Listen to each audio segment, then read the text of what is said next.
tēnei, oh, hang on. Oh, sorry, got it. Mo te tauhou, Happy New Year. For those that join late, I hope that you've also had a great summer break. Many of us have been talking about how wonderful the sunshine is and that we've actually been out and about in that. So that's great to hear. Also want to just acknowledge, thank you for adjusting to the red light settings and council policy settings in terms of having this Zoom today. Obviously, we've kind of probably all zoomed out, but appreciate your patience with this kind of mode of meeting. Yeah, I can't say when it will change, but anyway, it's thank you for your patience and for tuning in via Zoom this morning. We've got a couple of verbal presentations in the agenda, so I want to just get us started and get our administration matters out of the way. So we have no apologies and leaves of absence registered, so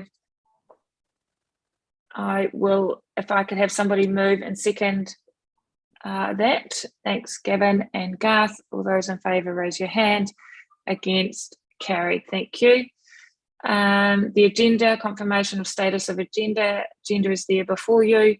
And at the conclusion, we will go into the public excluded session. So can I have someone move and second? You're comfortable with the agenda? Thanks, David. Second, Gavin. All those in favour, raise your hands. Against, carried. The disclosures of interest are attached in your board pack for your information. If there's any updates needed, then please let Matt know. I need to declare that on the 1st of December, I was appointed to the Three Waters National Transition Unit. And so there is, I've had conversations and meetings with the Mayor and with Gavin. Do I go into detail about this now, Gavin, in terms of the chair, or? I think just hold. Yeah, you could just cover it. Yeah, I'll just cover it high level. Yeah. And so, so with that appointment, so it took effect on the 1st of December. I've not received any information to date that the public hasn't already seen. We've only had one gathering to meet each other, but no real business has transacted at this stage.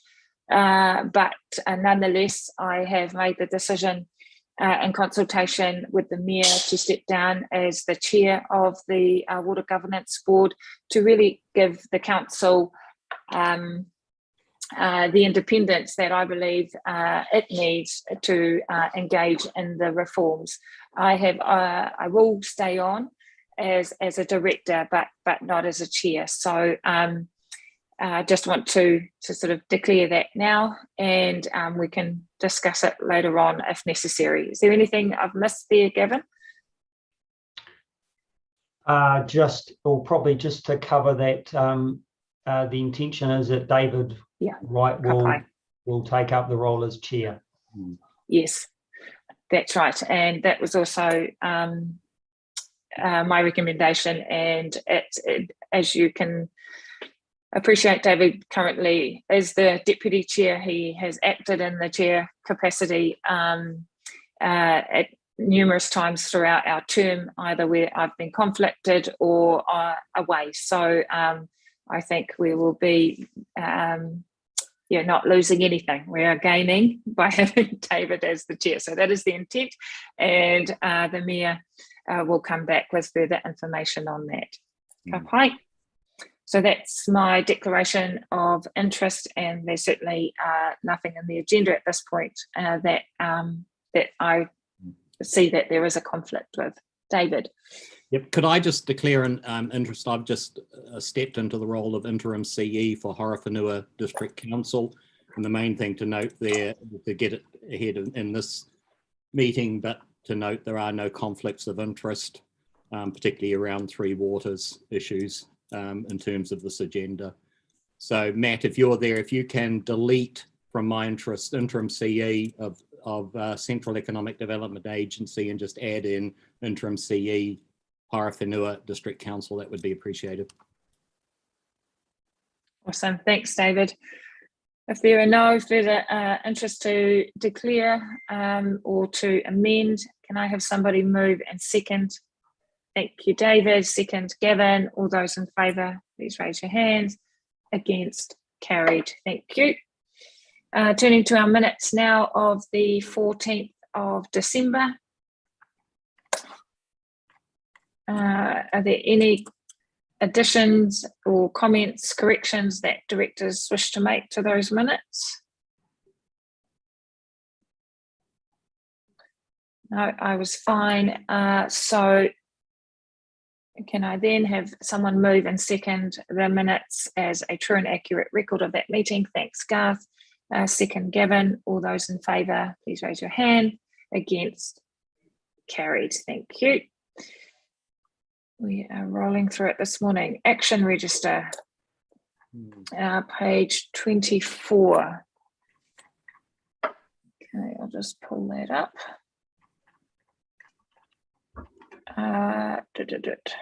24. Okay, so Carol, are you the best person to talk us through this? I just noted when I went through the pack, some items that are due this month are not included in the pack, so I'm assuming they will be for March. So if we go to the resource consent status overview, oh right, so that's a paper that will be presented, I'm assuming, at the next meeting. Yes, it will. So we've got a draft paper ready to go, but since then we've had the district plan announcements come up, so we'd like to revise that. So at the moment we're looking at either possibly a $1 million solution to improve the compliance in the interim, which is unbudgeted, or looking to bring forward the large budgeted $46 million full upgrade off the plant. So we'll bring that back to you in March, and it might cover a little bit more the needs for that, make it more clear when we do the district plan presentation. That's okay. That's helpful. Carol, can you make sure if we are looking at changes that we, because I think we've missed one or two previous occasions, that we note if in fact it's substitution for something else, where, you know, if it's unbudgeted, where are the monies coming from? Or it's being deferred, or is it incremental to what's in the district annual plan? Absolutely, yes, we can do that. So, thanks, Carol. The next item there will be a verbal presentation today. This is the small water scheme. The stormwater strategy is in the pack. State safety startup sessions. Matt. Did you just, Matt Telfer, are you on the, oh yes, there you go. What about? Yes, I am. I'm Chair, thank you. Sorry, Riku. We just need to pass in the actions report. The what, sorry? The actions report. Just need We're to still get it going through it. Oh, okay. So I thought we were on to 6.1. Yeah, no, sorry. Sorry. No, that's all right. So Matt, the Yeah, so at the last session, the question was asked if take fives or safety startup sessions were held with staff, and just confirming that they obviously vary depending on the nature of the work that's undertaken, whether it be large scale project work, reactive works, or planned maintenance or activities such as that. So each of those have different levels of startup that's required, but they all have startup safety elements required in any activity. okay, I think you actually touch on this in your governance report, don't you? So we can, directors can ask any questions at that time, if that's okay. The next item there, the Raglan wastewater treatment plant. Again, there's an update in the governance paper, so we'll cover that there.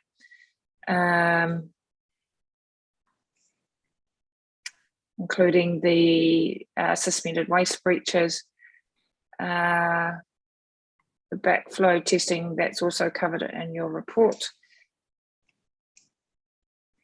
Yeah, so we'll cover off, directors, if if that's okay, the last 4 action items there we'll pick up in the 3 Waters governance report. Thank you. So are there any, on the other items, are there any questions or comments? Otherwise, could I have somebody move and second the action register? Thanks, Gavin. Second, David. All those in favour, please raise your hands. Against? Carried. Thank you. Oops. All right. Now moving to our reports. So we've got a verbal presentation, drinking water standards and compliance requirements, small water schemes. Who is here to do that for us this morning, Carol? So Judy Pickering is here, so I'd like to introduce you to the board. She's here representing Te Mata Arawai, as she's the team leader in our region. We met with Jody, that was Matthew, Keith and I back in December or November, and yeah, we'd like to welcome Jody here and introduce her to the board. Maybe the board might like to introduce themselves to her, and then I'll be very interested to hear what you've got to say, Jody. So thank you for attending.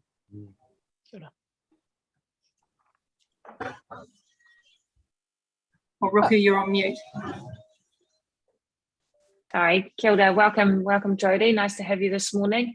We have, I'll just introduce you to the directors. Have you got your camera? Oh, yes, there we go. Yeah, there we go. Okay, so obviously, Rukumwana Schaffhausen, I'm the chair of the Water Governance Board for today.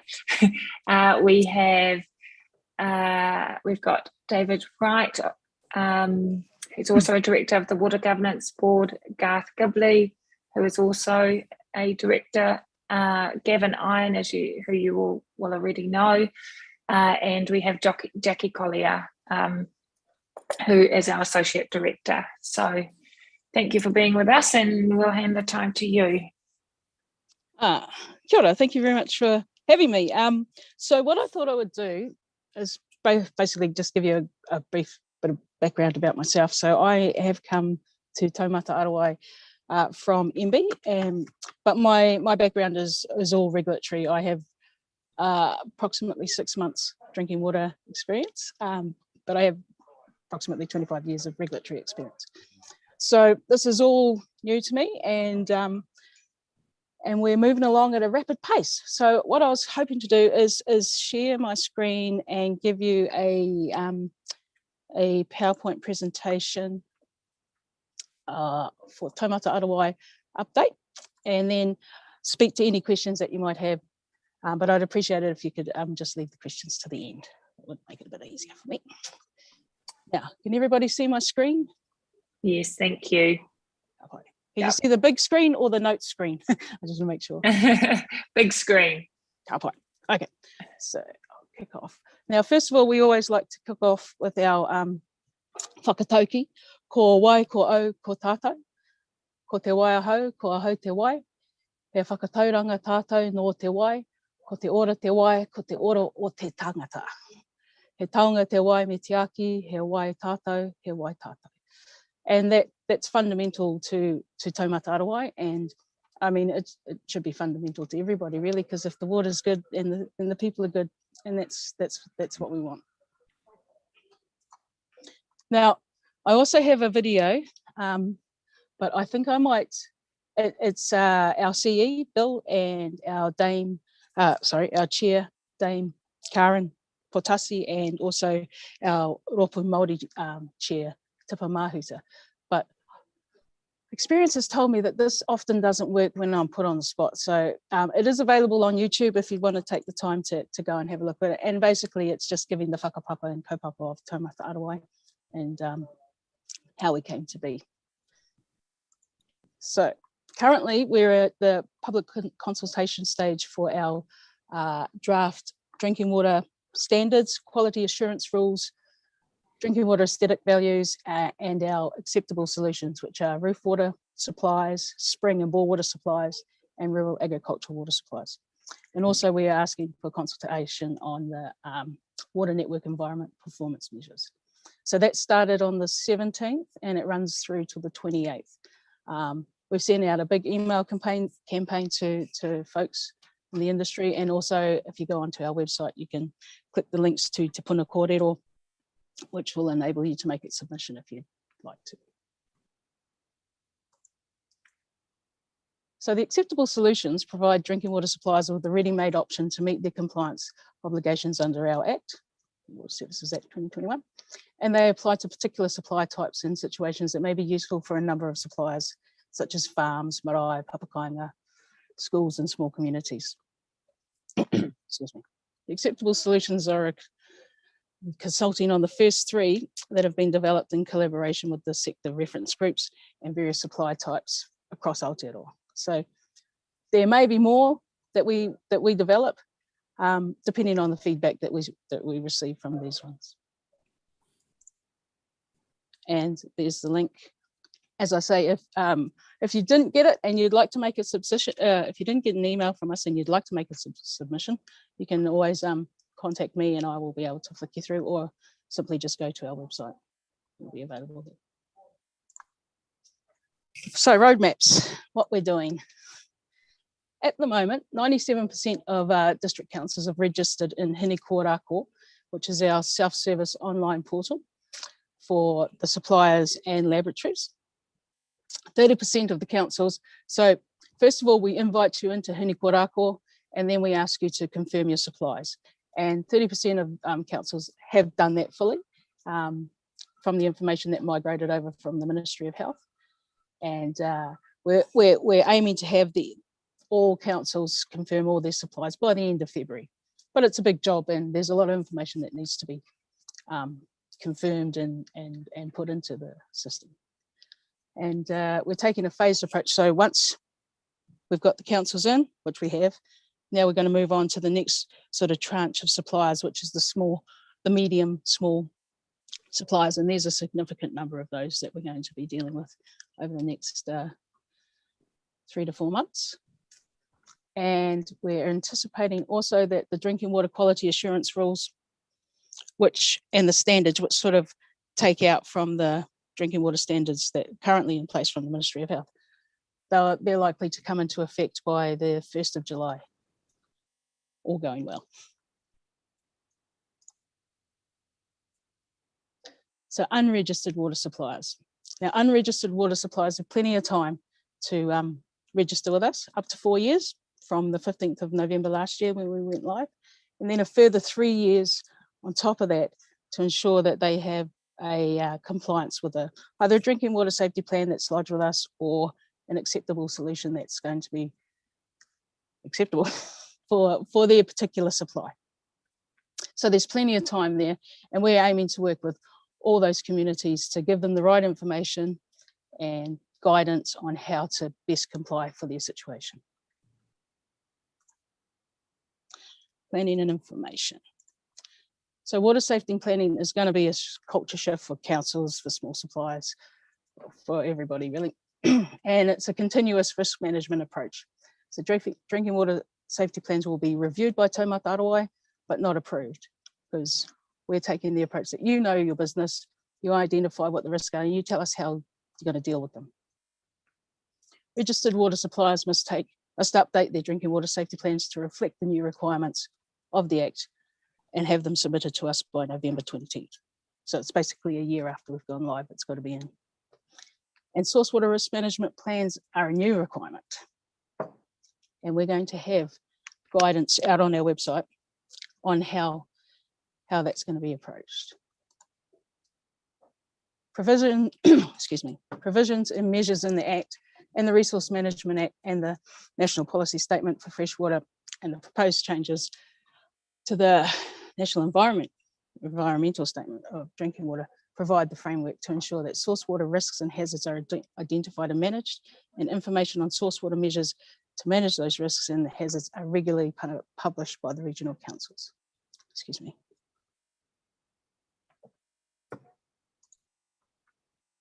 Source water risk management. So water suppliers must prepare and implement a source water risk management plan as part of their drinking water safety plan. That's identifying the hazards, assessing and identify how to manage those risks and have regard to the values identified under the National Policy Statement for Freshwater. Water suppliers must monitor source water quality at the abstraction point, and the draft quality assurance rules includes a module on how the source water monitoring must be carried out, which is still open for discussion because we're in consultation. Information sharing. So information sharing between Taumata Arawai, we're going to provide, through the information that we get in Hinikorako, information to local authorities on the location of drinking water abstraction points for verification, and results of suppliers' source water quality monitoring to the regional councils on an annual basis. And then on the other side of that, local authorities are to inform Taumata Arawai of any inaccuracies of those abstraction point information, and drinking water suppliers are of known risks and hazards that could affect drinking water source to feed into the source water risk management plan. Water suppliers are to inform the appropriate local authorities of known risks and hazards to the source of the drinking water or related infrastructure. And then the regional councils must publish on the source water quality and quantity in their region, assess the effectiveness of the regulatory and non-regulatory interventions to manage the risk and hazards. So it's really just a basic, we're opening up those communication lines. We want everybody to talk and have that information flowing freely so that at the end of the day, we know where the risks are, we know where the hazards are, we know what risks are and how they're going to be dealt with. And there's no silos. So exploring how that information is going to be shared between drinking water suppliers and regional councils as outlined in the Act. It's tricky and we're still working on it. So the drinking water suppliers are currently confirming their information in Hinikorako, and that's part of the supply components tab in the system. And that's giving us the ID, the type, surface, groundwater, the location, and the bore depth. So once all that information is confirmed in our system, we're going to share that with the regional councils, and that gives them the opportunity to verify it against their reports. And that's likely to be by the end of April, but we're still building that platform, and we're looking now to engage with the councils, regional councils, on how that's going to look. Wastewater and stormwater. So Taumata Arawai and wastewater and stormwater functions, they're not going to commence until the 4th of October 2023 to ensure that we can prioritise the drinking water regulations. Because we've got a lot to get our heads around, and the industry has a lot to change and develop with as well. The functions for Taumata Arawai will relate to wastewater and environmental performance standards, wastewater network risk management plans, network registers for wastewater and stormwater, and measures and targets for environmental performance of networks, and monitoring and reporting. Okay, so notifications and emergency preparedness. Now this is pretty much section 21 of the Water Services Act, which is saying that all drinking water suppliers have the responsibility to ensure that the water that they provide is safe. And if there's a reasonable likelihood that it may be unsafe or the drinking water does not comply with the drinking water standards, then they must ensure that public health is protected, tell us, tell Taumata Arawai, investigate the source or cause of the problem, take action to rectify it, identify anything that they can do to stop it happening again, and then also, and very importantly, is to take all practical steps to ensure that the consumers are advised about the situation, like is the drinking water unsafe, and how they're going to do that in a timely manner, just to make sure that public health is protected. Excuse me.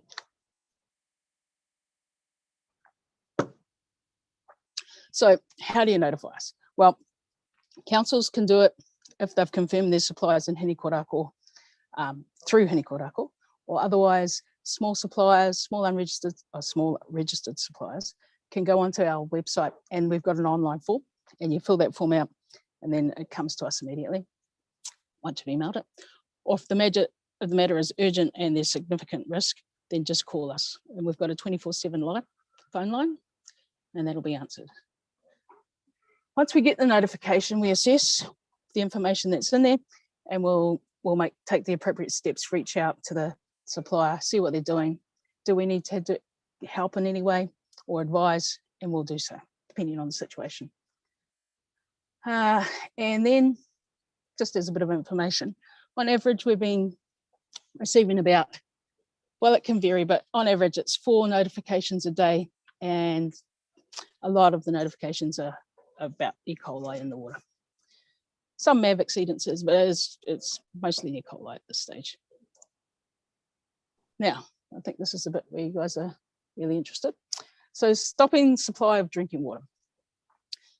In the situation where a drinking water supplier proposes to stop their supply to consumers, or where there's a significant problem with their ability to supply safe water, then they must notify Taumata Arawai and the relevant council at least 30 days before they intend to cease the supply. Then Taumata Arawai will work with the drinking water supplier, the affected consumers, and the territorial authority to understand the issues and identify and assess potential solutions. So it's, okay, small supplier wants to stop. They need to tell us, they need to tell the council. Then we're going to have that conversation with them. Why? What's the issue? How can we look at it? There's a million things that are parts of a conversation that need to be had before we reach a final solution. So the Act includes provisions to address this situation. Bill Bayfield, our CE, he can appoint an alternative operator for the drinking water supply in certain circumstances. And the relevant TA needs to ensure that the drinking water is provided to the affected consumers if the supplier ceases supply. And that's only in the case of when we haven't come to a solution. And this also links in to the Local Government Act, sections 24 through to 28, the obligations there. So emergency preparedness, drinking water emergencies, we can exercise special powers in those situations, and we will work with suppliers and other agencies to make the water safe as quickly as possible. That's water in terms of quantity and quality. Matt Carey, who is our lead advisor in response, well, he was travelling around the country to meet suppliers and gain an understanding of the operational risks, but of course, COVID has put a little bit of a hold on that. And we've had one drinking water emergency exercise, and that was basically prior to us going live, just to test where we're at, what do we need, what we don't know, what we do know, and how we're going to work. How can we support the area with the issue? Matt's going to run another exercise, I believe that's going to be with the PHUs, and just to see how we can interact and where we're best served to give the advice, or stand back and let the PHUs do their bit in terms of providing health advice. We have a continuing relationship. Well, we're building that relationship with the PHUs, because it's really important that we're on the same page and we can reach out to each other whenever it's needed on any particular incident. Questions? Thanks, Jodie. Thanks for that presentation, and you're right. I think one of the key areas, which is what we asked our team to look into, was the implications on the council in particular of inheriting any small water scheme. And so the point you made around, so I'm assuming it's the supplier has to first make the decision to stop supplying drinking water, and obviously that would be because they can't comply with the standards. And then, so I'm keen to understand kind of what then happens. So there's an option around your CEO being able to appoint an alternative operator, which could be a TA, and then it's sort of what happens then. We take on all of the obligations. Well, to be honest, I don't know, because it's we haven't had one yet, but there's going to have to be a whole lot of conversations going on. There's your requirements, the TA's requirements under the Local Government Act that places some clear responsibilities there. there's our responsibilities as the water services regulator, and it's going to be on a case-by-case basis, because in some cases it might be that it's a small scheme and they've just heard that they've got to have all these regulations that they need to comply with, but they haven't been made aware of the fact that, well, hey, you've got 4 years before you need to register, and then there's another further 3 years before you need to comply, and there's plenty of work that can be done in between that time. So it's like, don't throw your hands up and say, oh, I can't do it. Let's have a conversation first and figure out what we can do. Okay. David? Jody, good presentation, appreciate it. And it would be useful, Carol, if we could get a copy of it so that we can absorb it in slightly slower time. But my question, Jody, following on from the last one is, ultimately, is there an obligation for a territorial authority to take on a small water scheme? Or will the TA ultimately be able to determine whether or not it wishes to? Well, I think Section 27 of the Local Government Act is pretty much clearly states that there needs to be an assessment done, and there needs to be, I wouldn't say that obligation, it's an obligation, it's the start of the conversation. And if you have a look at the section, that section of the Act, then it's going to be workable. I mean, I guess ultimately, yes, you do have an obligation under the Act, yeah. Okay. Any other questions from directors to Jody? No. So, Carol, Jackie. Kia ora, Jody. Thanks for the presentation.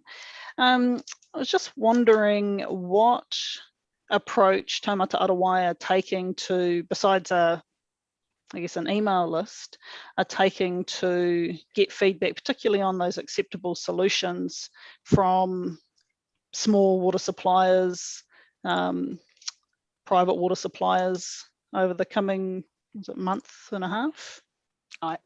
Yeah, we've got our comms team have they're spreading the net wide. They've gone, apart from the email lists that we do have that we gathered during the verification of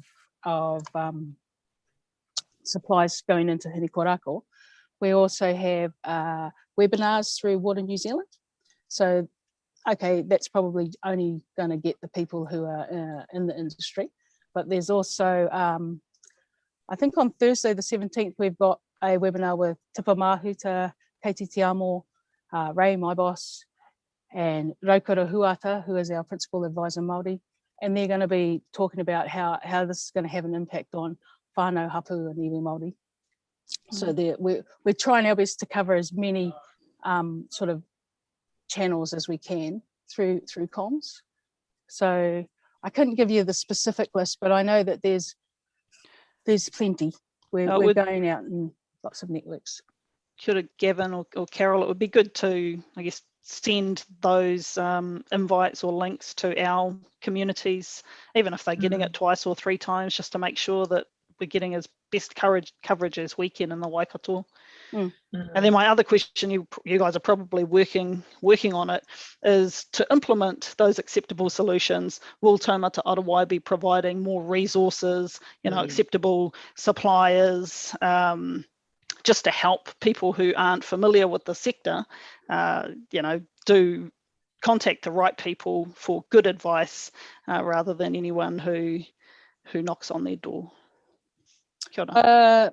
Yes, we have identified, especially around small communities, rural communities, agriculture communities, we're reaching out to those industry bodies and their platforms to try and find the best way. At the moment, it's a long-term plan, because, as I say, there's 4 years for these supplies to register. So we're just out the gate now, and we're trying to figure out what the best approach is.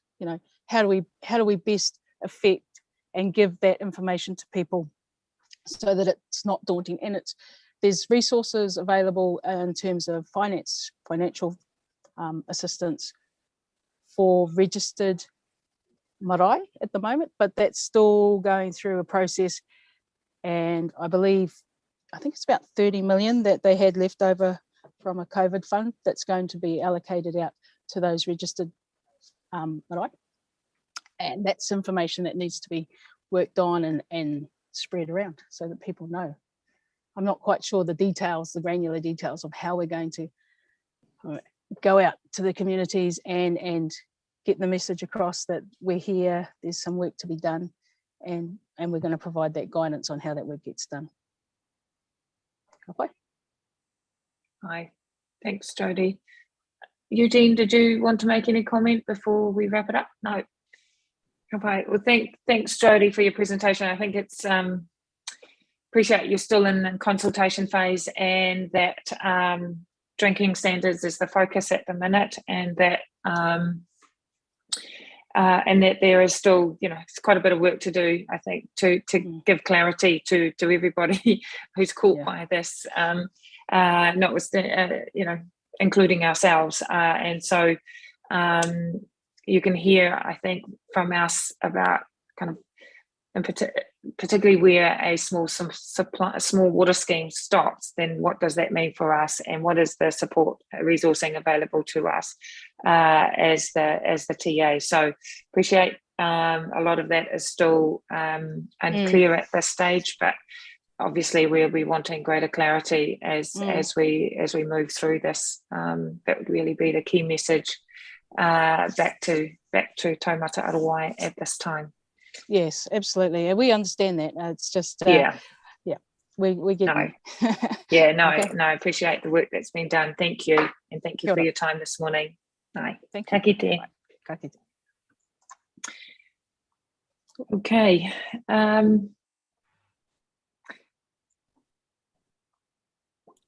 So, is there any further comment, David? Yeah. I might have missed it, but Carol, do we have a stock take of the small water schemes that are within the District Council area, and what their current status is, and what therefore are the possible implications as a result of this set of regulations being implemented?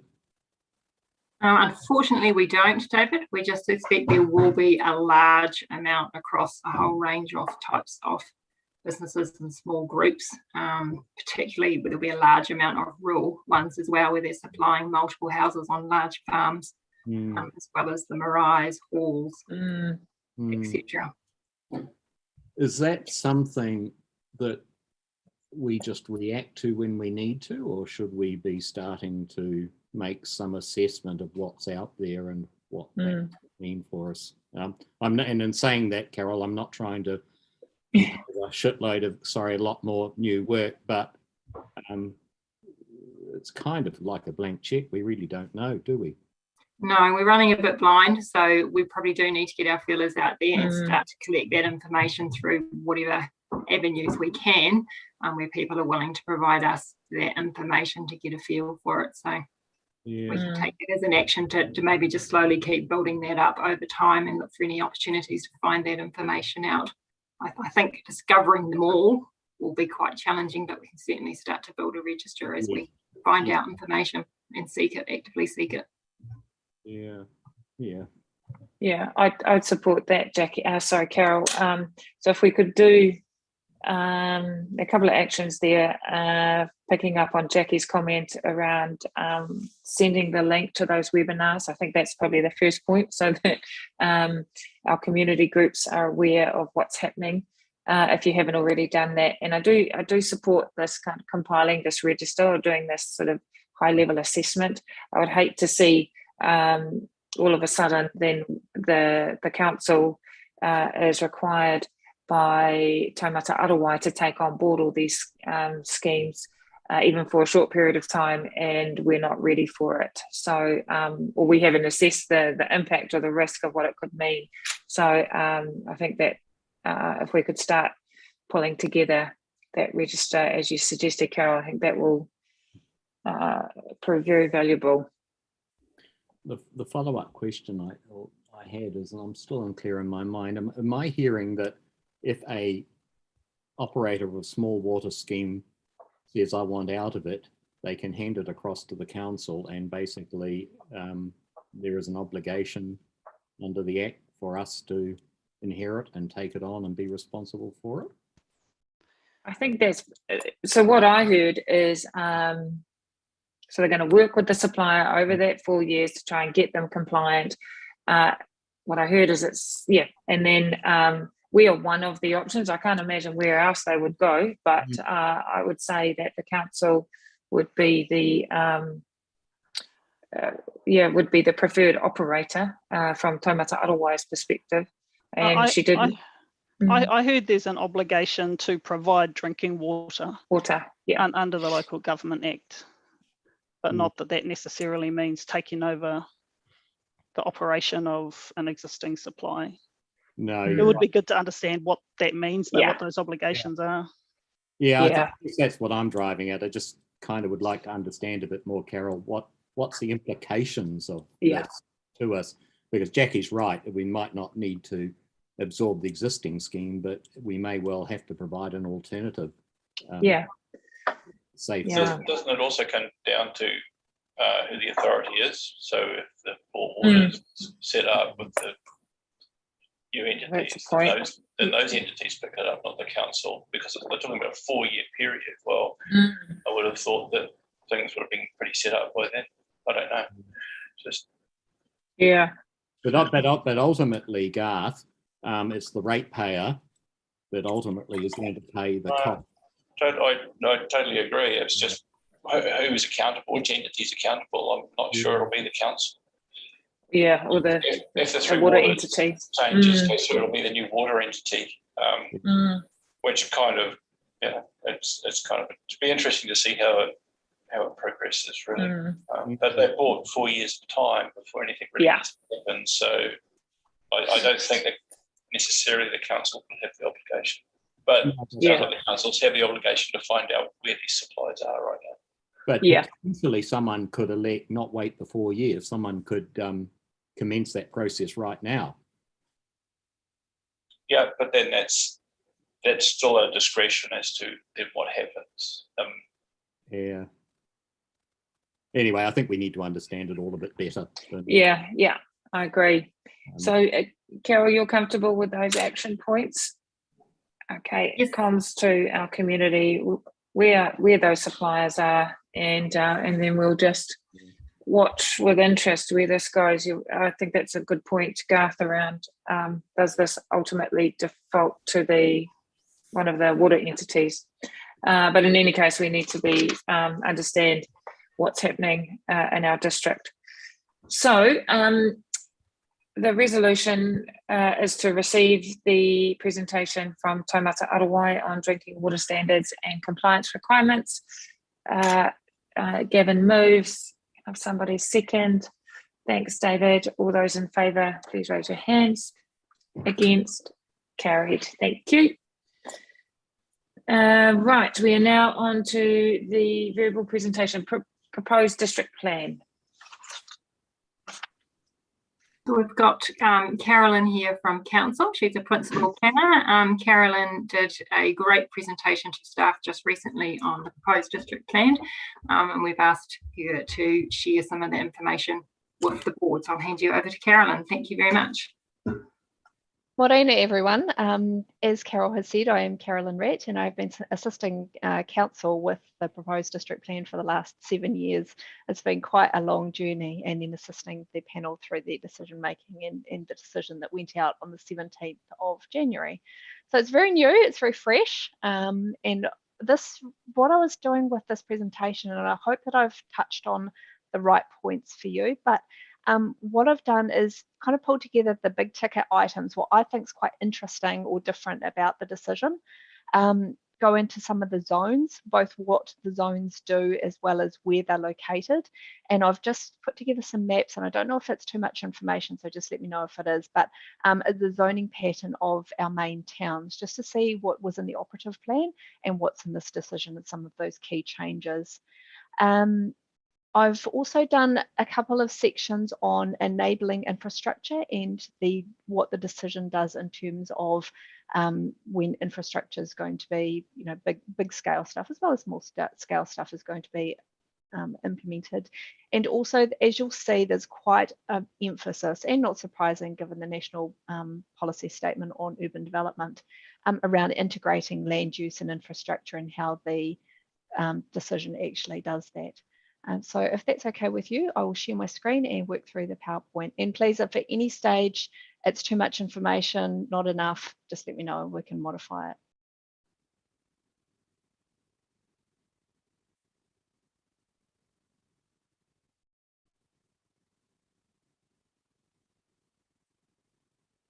Okay, so what the decision did, which is quite one of the big ticket items that I think anyway, is that it implemented the national planning standards. Now, we notified the proposed district plan in 2018, and after we just notified it, the national planning standards came out.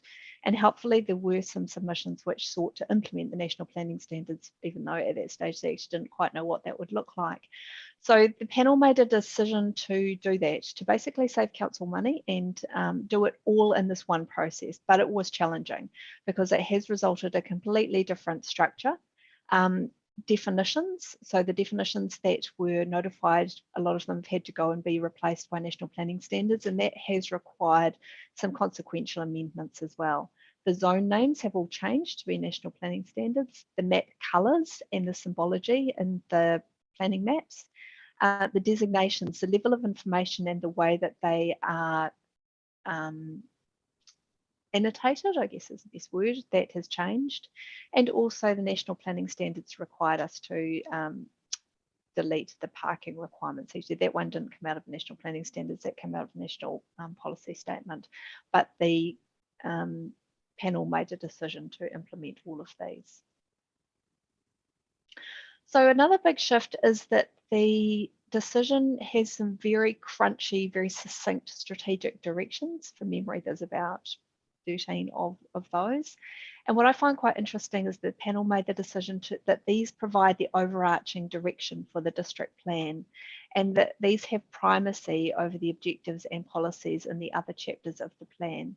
And I've just summarised here that the main points, and there's probably none here that are particularly surprising to any of you, that the district has a thriving economy, tangata whenua values, recognising those and their relationship with taonga, growth targets, housing variety, integration of infrastructure and land use, Hamilton's urban expansion area, recognising regionally significant infrastructure and industry, protect highly productive soils from urban development except where future growth is identified, rural activities, recognising the importance of those and enabling them, reverse sensitivity, recognising that and how we manage that, historic heritage, outstanding natural features and landscapes and significant Indigenous flora and fauna, climate change, and then there's, even though it sits a little bit odd, there is one policy around Hamilton's urban expansion area, and the reason for that was that the only other option was to put that in every single zone, which is a lot of duplication. So the panel made a decision to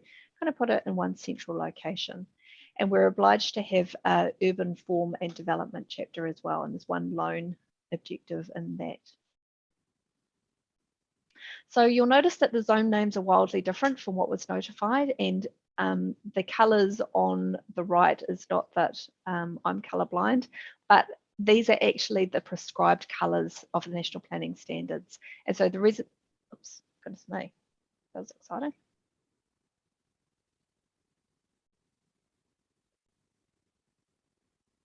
Right, let's just go back a section. Okay, so the residential zone, wow. I'm just going to stop that share and we'll just go to the other screen if it's going to throw a tantrum like that.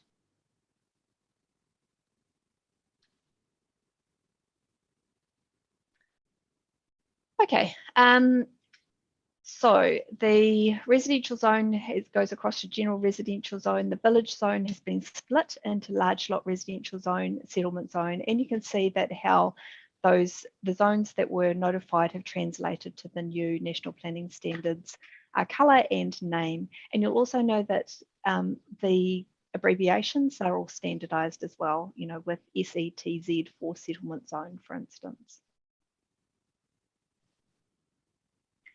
There are a number of new zones. Probably these are the ones that I just thought were quite interesting. The village zone, which was originally as it was notified, was 3,000 square meters. That's gone into 3 different zones. So it's been split into a settlement zone, which sits where you've got a rural settlement that will never be serviced for wastewater or water supply. It's a genuine rural settlement. We've got the large lot residential zone, which appears in 3 locations, and that's on the edge of an urban area. It's in Tuakau, Pokeno, and Te Kowhai. And the panel have introduced the future urban zone, which I'll talk about in a second, but that is quite new for Waikato district. We don't have that. It's basically a holding pattern, indicates an area that's suitable for growth, but there may be a hurdle or something that needs to be addressed first. In terms of the business zones, we originally had 2. We had the equivalent of the commercial zone and the town centre zone. What the panel found was that we're really lacking a small scale local centre zone that would, you know, if you had a rural settlement and you had, you know, a dairy and a hairdresser and that kind of small scale stuff, that's why they've introduced that new business zone. And in terms of the residential zone, we started with a single general residential zone. We've now got 2. So the panel made the decision to introduce the medium density residential. Okay, and there's some special purpose zones which are quite new to us, and these are around a particular feature or a development that's already there. And I won't run through these, but to give you an example, it's things like the correction zone, which is now applied to Spring Hill Prison. We have a Mercer Airport zone now around the existing Mercer Airfield, and the Tata Valley zone on the edge of Pokeno. And the ones that are in italics down there are the ones that were already existed at notification. So the ones at the top are the new ones. Okay, so what this is really just pulling together what I think is quite interesting about or key features of each of the zones. So in terms of the residential zone, this is now refocused on being a suburban residential zone, with the medium density residential doing the heavy lifting of the more intense development. What you can do on these sites is a single residential unit plus a minor residential unit. And that minor residential unit can be up to 70 square meters on any site over 600 square meters. And the minimum lot size in this zone is 450. In terms of your commercial zone, we've got some industrial zones. And as I've said, the commercial zones, and really the panel decided that the key issue for them with industrial was to protect the industrial land for industrial purposes, and also therefore to protect it from reverse sensitivity. So you won't see housing, for instance, enabled in an industrial zone.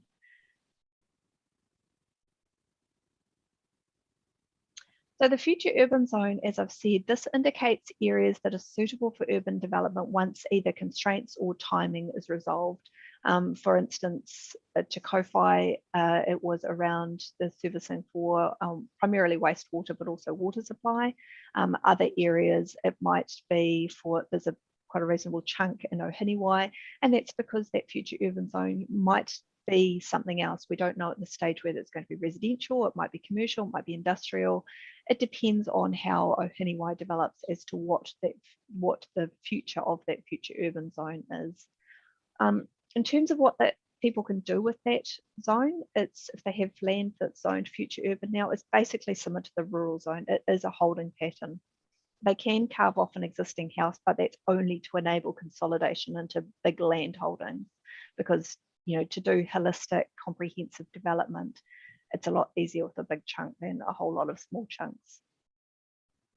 And what this needs is it needs a Schedule 1 plan change to change the zoning. So, for instance, if it's zoned future urban zone, it can't just go ahead and suddenly, start applications for subdivision for residential housing. It actually needs to change the zone to be something else before development can happen there. So the medium density residential zone is quite new for our district. It enables increased density in and around the town centres.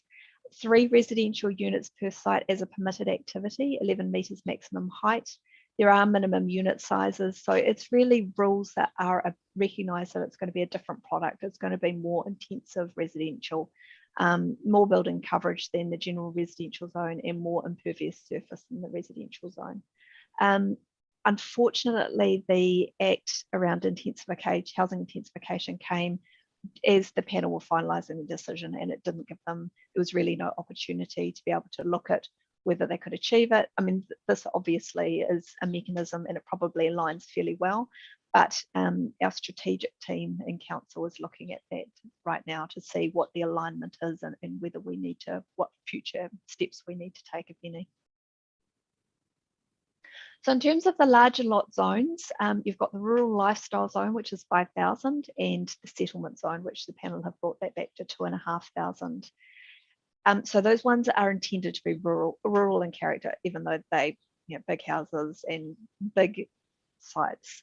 The ones that are more urban are the large lot residential, because as I said, they're 2,500 as well, but they're located on the edges of Tuakau, Pokeno and Te Kowhai. And in terms of the rural zone, the panel decided that farming was important, and retaining the productive soils for productive purposes was important as well. So not surprisingly, they enabled farming. They have enabled seasonal work accommodation for sites with over 20 hectares, and they've increased the size of minor residential units by 120 to 120 square metres. So on a rural property that was over, say, 20 hectares, you could have a primary house, you could have a minor house of 120, and you can have seasonal worker accommodation for up to 12 people as well. And that's a different style. It's more bunk rooms and shed facilities, that kind of thing. The rural commercial and rural industry, they've made it restricted discretionary activity. The lot size in terms of subdivision is increased to 40 hectares. It was notified at 20 hectares. And there was a real focus, as I've said, on that high quality soils in terms of subdivision provisions as well. So in terms of the zoning patterns, the decision has resulted in modest extensions to most towns. There is extra urban zoning to Tuakau, Pokeno and Raglan, and I'll skip through quite quickly just some comparisons on that so you can see what was and what now is in the decision. Generally, the panel decided on no isolated rezoning unless there was something unique about the site or it was something different. As I've said, they've included a whole lot of new special purpose zones that we haven't seen before, and they've included some extra rules where there's a potential issue, if there's a ridgeline that needs to be protected, or an area or wetland that needs to be protected. So some of those rezoning do have some additional rules just that are unique to that particular location. So the location of the future urban zone, we've got it at Tuakau, Pokeno, Ohiniwai, Huntly, Ngaruawahia, is there Ngaruawahia? No, sorry, that's Topori. And then down to Te Kowhai and then out to Raglan. So that's just the geographic location of that future urban zone. And similar with medium density residential, that's been put into our main towns. So that's Tuakau, Pokeno, Te Kowhai, Huntly, Ngaruawahia and Raglan. So you can get lost in the detail here, but I'll try to make it just an overview of each of the towns. So in terms of Tuakau, the main difference is that piece. So on the left-hand side, we've got the operative district plan, and on the right-hand side, we've got the decision version. The key thing here is out to that eastern side. So you can see the yellow is residential, and then this grey is future urban zone. And the delineation between Tuakau and Pokeno is basically Ridge Road. So you can see that Tuakau is spreading towards the east in terms of the growth pattern. The panel did decide to take off some urban zoning on the western edge of Tuakau, and the reason for that was because of the high quality soils. So the purple is industrial, yellow is residential, medium density residential is in the middle, which is the red, and as I've said, that future urban zone is grey out to the east. Going down to Pokeno, that sees quite a lot of growth on the western edge of Pokeno, so that is all residential zoned, and also on the eastern side, on the edge of State Highway 1 and State Highway 2, you've got a future urban zone there. So I think those are the biggest changes in terms of Pokeno. You do have medium density residential in there as well in the middle, which is this red down here.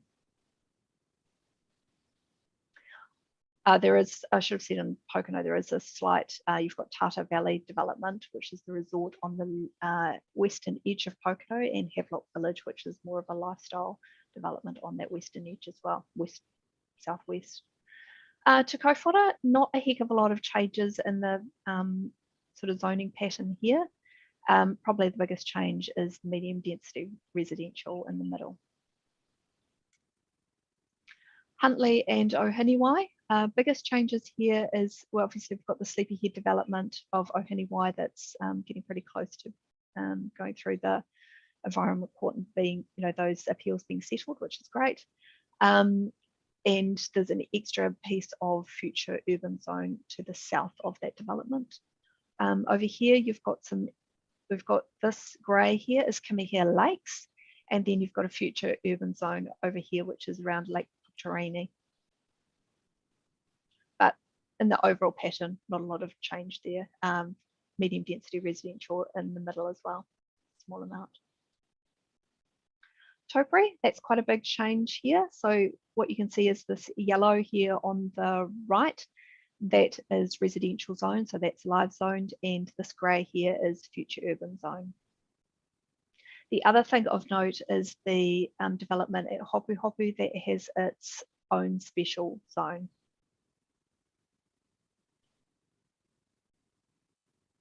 Going down to Ngaruawahia, a little bit of change here on that most northern edge, that's residential there. There is some medium density residential in the middle and some additional residential out towards the south here, but reasonably static.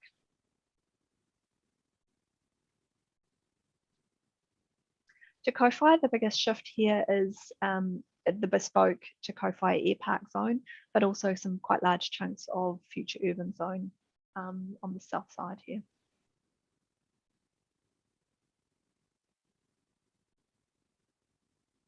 In Raglan, some reasonable sized new release of land here. This is the Konings development here on the sort of western edge of Raglan. This is the Rangatahi Peninsula, the existing development and existing zone, and then to the south of that is an extra future urban zone there. In terms of other zoning, there's medium density residential in the middle, but that one's reasonably stable in terms of the actual township, or the new development is really on that western edge. Okay, so some of the other things that I thought you might find quite interesting, and as an overview of the district plan decision, Tangata Whenua, there are now 5 chapters, so that's quite a big shift from what was originally notified, and each one is very focused on a different issue. So the first one is that Tangata Whenua chapter. Now that sits in part 1 of the district plan, and it has no rules, it's really just scene setting, context, talking about the tangata whenua of this area. So it, as I said, contains no provisions. The second one is Māori land, and that's quite an interesting chapter because that does enable development of Māori freehold land and Māori customary title, and that's what the notified proposed district plan did. But what is new is now it enables development of general title. So quite often when a land comes back as a result of settlement, it's general title. Because of the way the rules were originally written, there was no way that Māori could access those enabling rules because they were specific to Māori freehold land and Māori customary title. That's now changed. And there's a slightly more lenient discretionary activity status for commercial activities where it would otherwise be non-complying in a zone. There's another chapter which is Māori values and Matauranga Māori. It's got objectives and policies and a requirement for all discretionary and non-complying activities to address the effect on values held by mana whenua. So that's quite a big shift because that applies throughout the district. There's now a chapter for Tītori Whaimana, This is an objectives and policies which target certain activities, particularly earthworks in the catchment, which is obviously most of our district. Also, what's key for this one is recognition of the river as an outstanding natural landscape. So that's new as well. Sites and areas of significance to Māori, that's the other chapter. That already was there in each zone. It's been collated into a single location in accordance with national planning standards. But what changed here is that cultivation and earthworks in a Māori area of significance, site or area of significance to Māori, is that cultivation and earthworks needs resource consent. So really protecting those sites.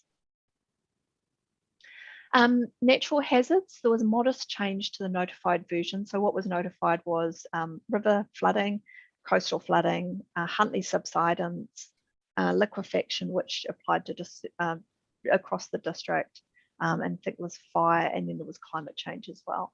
So what changed out of this from what was notified to the decision was a deletion of the coastal sensitivity area, generally just because this was a 100-metre buffer, and now it was applied arbitrarily, and the panel said no, if you haven't done the modelling, it just needs to be where the modelling is. So the focus is on the urban areas, and same for the coastal sensitivity areas.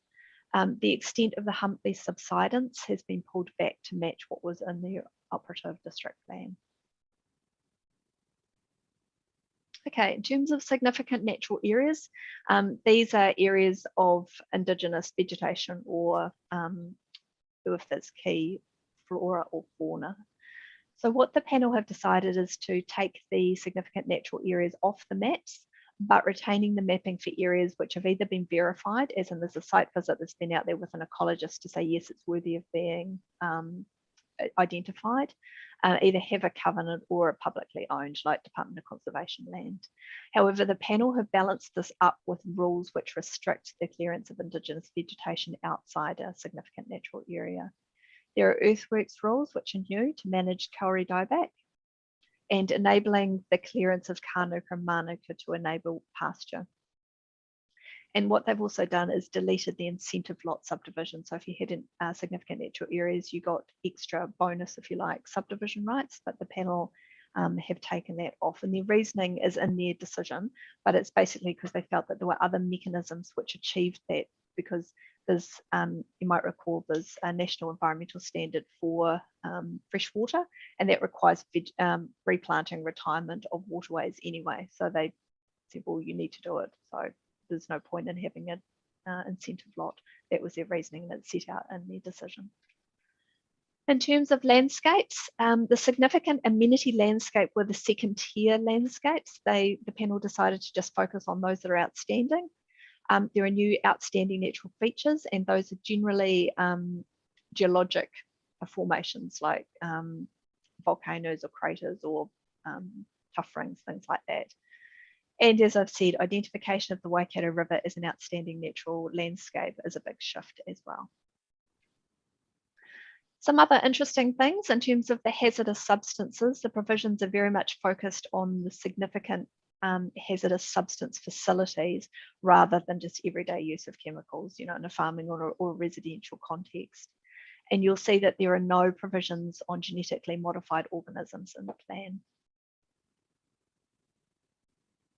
Okay, so this is this kind of second set where I've focused on two things: what the decision does in terms of enabling infrastructure, and secondly, that integration between land use and infrastructure.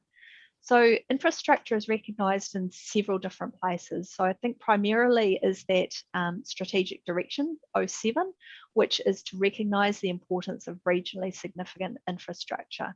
There are 10 infrastructure chapters, and the reason for this is because it's such a big beast. You know, the rules for the national grid are completely different to rules for transport, and so the panel decided that they would split it to make it easier. So you kind of read it as a package, but if you're more interested, it just means that the telcos, for instance, don't need to trawl through hundreds of pages to find, you know, about their telecommunications rules. They can just go to one section. But what it does mean is that there's one overall section, and that's called AINF, so basically all of infrastructure, where that contains the objectives and policies, because it was too hard to split those out into their respective bits. Okay, so you've got this key objective here. So infrastructures developed, operated, maintained and upgraded to enhance social, economic, cultural and environmental well-being, and that's delivered by AINF Policy 1. To give you just a flavour for some of the other policies that set the scene, in P13, Policy 13, you've got water conservation, Policy 14, which supports that strategic direction objective around regionally significant infrastructure. And then you've got Policy 28, which talks about stormwater drainage and flood management. That's quite a large policy, does a lot of things. In terms of rules, minor upgrading of all infrastructure is enabled as permitted activity within parameters like the size limits. And all temporary infrastructures are permitted as well, to recognise that usually when temporary infrastructure is needed, it's because there's been a disaster, there's been an outage or there's been an earthquake or something. It's just to enable that. Now, in terms of water, there's a specific chapter for water, wastewater and stormwater, and that's called WWS. So that sits in that suite of 10 chapters that are to do with infrastructure, and I think from memory it's right at the bottom because it's done alphabetically, yeah. So just going through to that water, wastewater and stormwater chapter, I've just collated the permitted activities to give you a flavour for what's enabled. And there obviously are parameters around this, like size, or it can't be in an identified special area, but basically these are the things that are permitted. This one is new, the regional flood management infrastructure that was at the request of the regional council to clarify whether they could put in new regional flood management infrastructure and maintain the ones that they've got.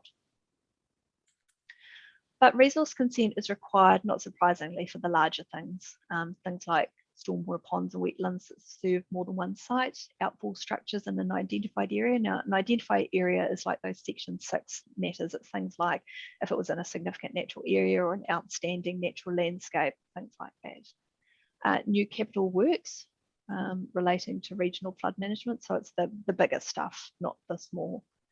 Water treatment plants and above ground reservoirs. They will all require resource consent in the decision. So moving into the last phase, which is that infrastructure and land use.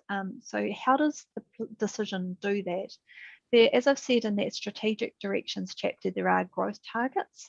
It's quite likely that these need to be updated, but this was as it was. Long story, but these are the numbers that they had in front of them when the decision was made. You've got strategic direction objective 5, which requires new developments integrated with the provision of infrastructure, and then objective 7 in the infrastructure chapters, which requires that infrastructure is provided for and integrated with subdivision use and development. So I think what's interesting about this section, and you'll see this play out, is in how many different places this theme turns up in the decision. So it's clearly in the strategic directions, it's also in the infrastructure chapter. And here's just, I won't read them out, but these, the top 3 are in the infrastructure chapter as well, and the bottom 3 are in the subdivision chapter. So it doesn't quite matter, it doesn't matter what you're doing, you're going to be captured in some way. And as well as that, not surprisingly, you've got a matter of discretion for subdivision and multi-unit development around the appropriateness and the capacity of infrastructure. The only one where that wouldn't be captured by this is that medium density residential, where they can do 3 dwellings as a permitted activity. So there's no mechanism to capture servicing except for the infrastructure chapter. But because they don't go through consent, there's no matter of discretion, for instance. And the subsequent subdivision of building 3 units is a controlled activity. Okay, so as I was talking about that infrastructure chapter, there's quite strong requirements to service connections for infrastructure, and all new lots created must be designed and located so that provision is made for service connections up to the boundary. Obviously not the large, like that's those letters there stand for the general rural zone, the settlement zone, and the large lot residential, because they're the large ones that aren't serviced for water and wastewater and water supply anyway. The other thing which is quite interesting is Fire and Emergency New Zealand turned up to a lot of the hearings are quite compelling about requiring the water supply to comply with their code of practice, and the panel certainly listened to that.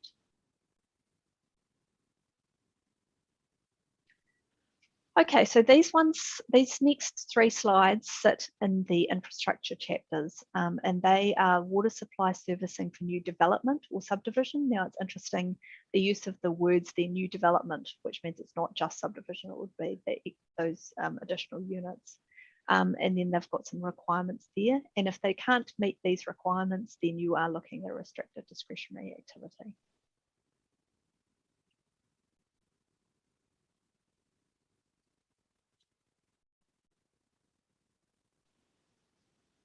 For wastewater, a similar kind of rule there. So they must be connected.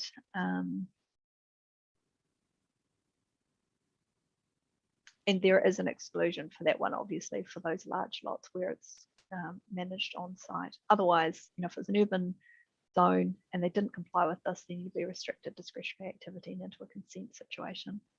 And same with stormwater. This one was enormous. The rule is very, very, very long. So I've just tried to summarize it here. Some of the main standards that it must comply with. There is an emphasis on a stormwater management plan. And if it doesn't comply with this, then it is a restricted discretionary activity. The other thing is the advice note points to RITs for acceptable solutions.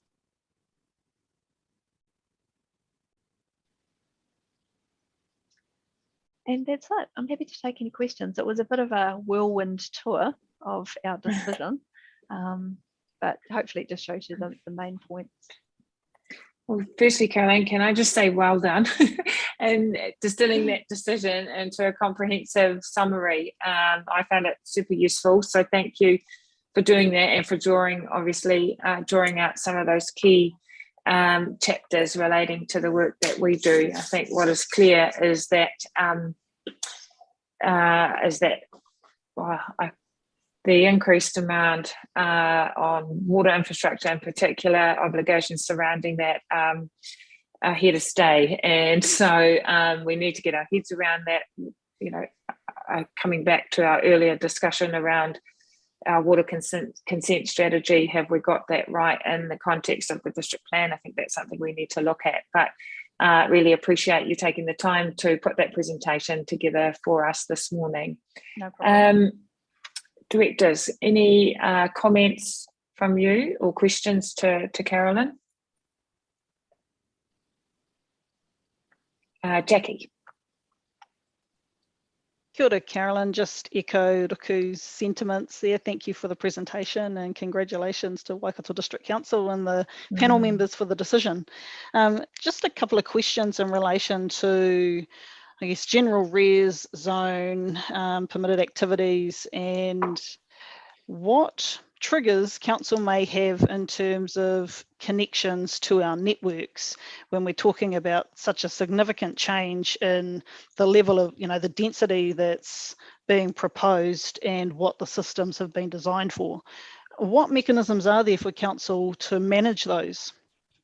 I think in terms of this district plan decision, there's a couple. So particularly in the general residential zone, anything other than a single house with a minor unit will require a consent. So, and there's matters of discretion around servicing there.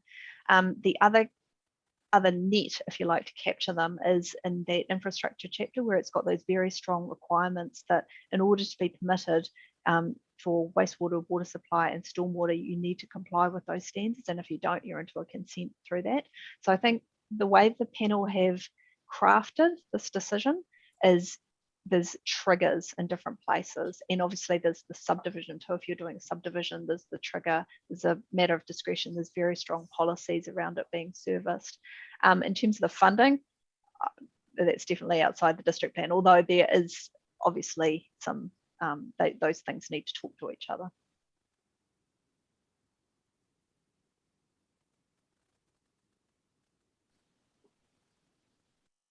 Okay. Sorry, David, got your hand up.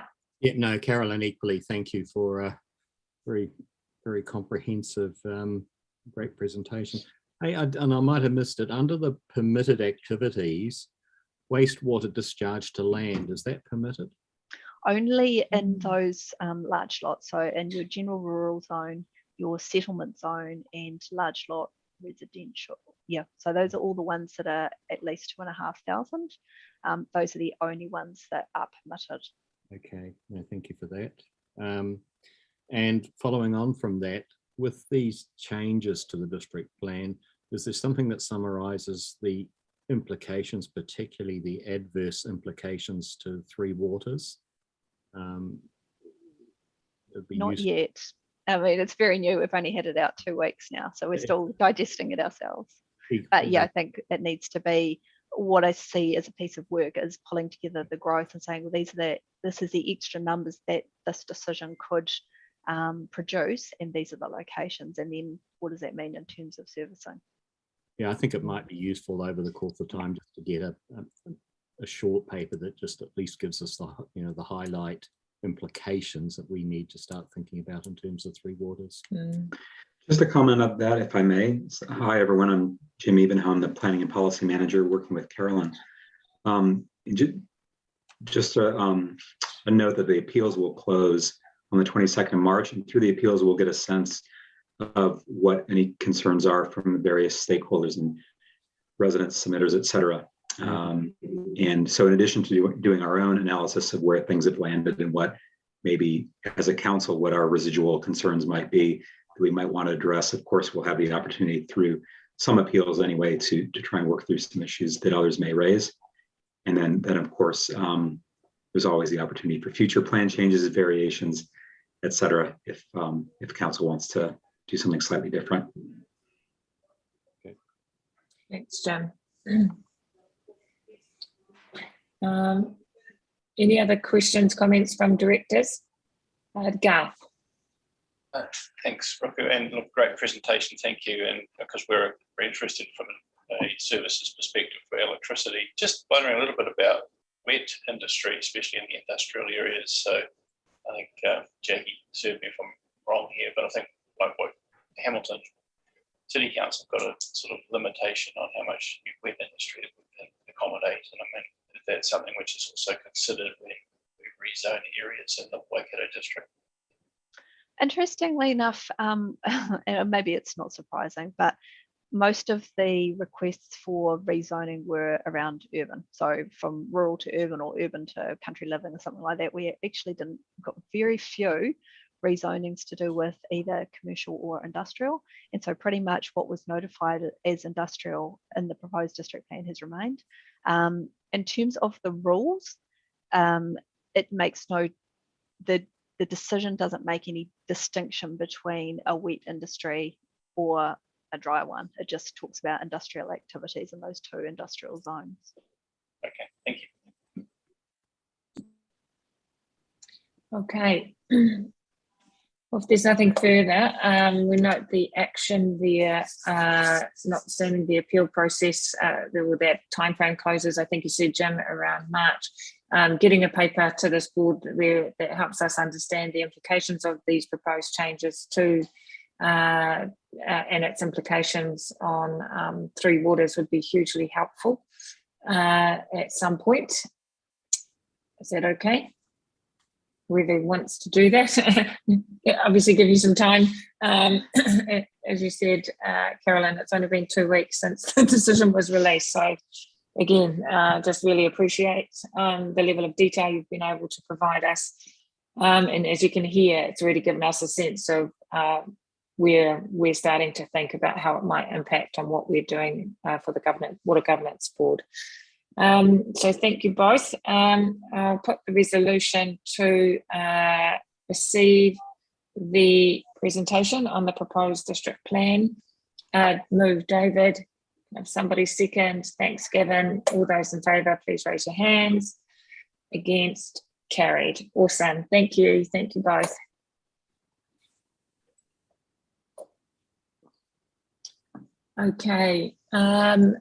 we will move on now we'll have a break, a 5-minute break after the stormwater update, or when we go into the closed session. But for now, if we could, Matt Telfer, the Three Waters Governance Report, please. Everyone, thank you. Obviously taking the report as read, just running through some of the key points. So just in health and safety over the last 6 weeks, thankfully no injuries have been reported, so that's been great. But one of the key focuses has been on summer and the heat and hydration activities with the staff, just to ensure that we're protecting the staff as they're out in the field and in the beautiful weather we've had. We're continuing the focus on speed from trucks as well and driving, and that's really showing some great results and consistent results now, which is the important thing. We were intending to have mates in construction attend and meet with the crews around December time, but due to COVID, that's been pushed out more than once, unfortunately. So we're hoping to pick that up again in February and have them come and attend toolboxes and just talk about what mates in construction is and how it can be applied to what we do. Obviously, probably the large ticket item at the moment is Omicron and the impact of that. We have revitalised, or not revitalised, but reviewed our criticality of all our staff. We have put in place control mechanisms around all field staff again. So in particular, production staff are now back to isolated plants, so they're only working on an individual plant at any one time, and minimising wherever possible any interaction with the wider team. So the risk is just to ensure that we don't have any spread throughout the team if we do have a case.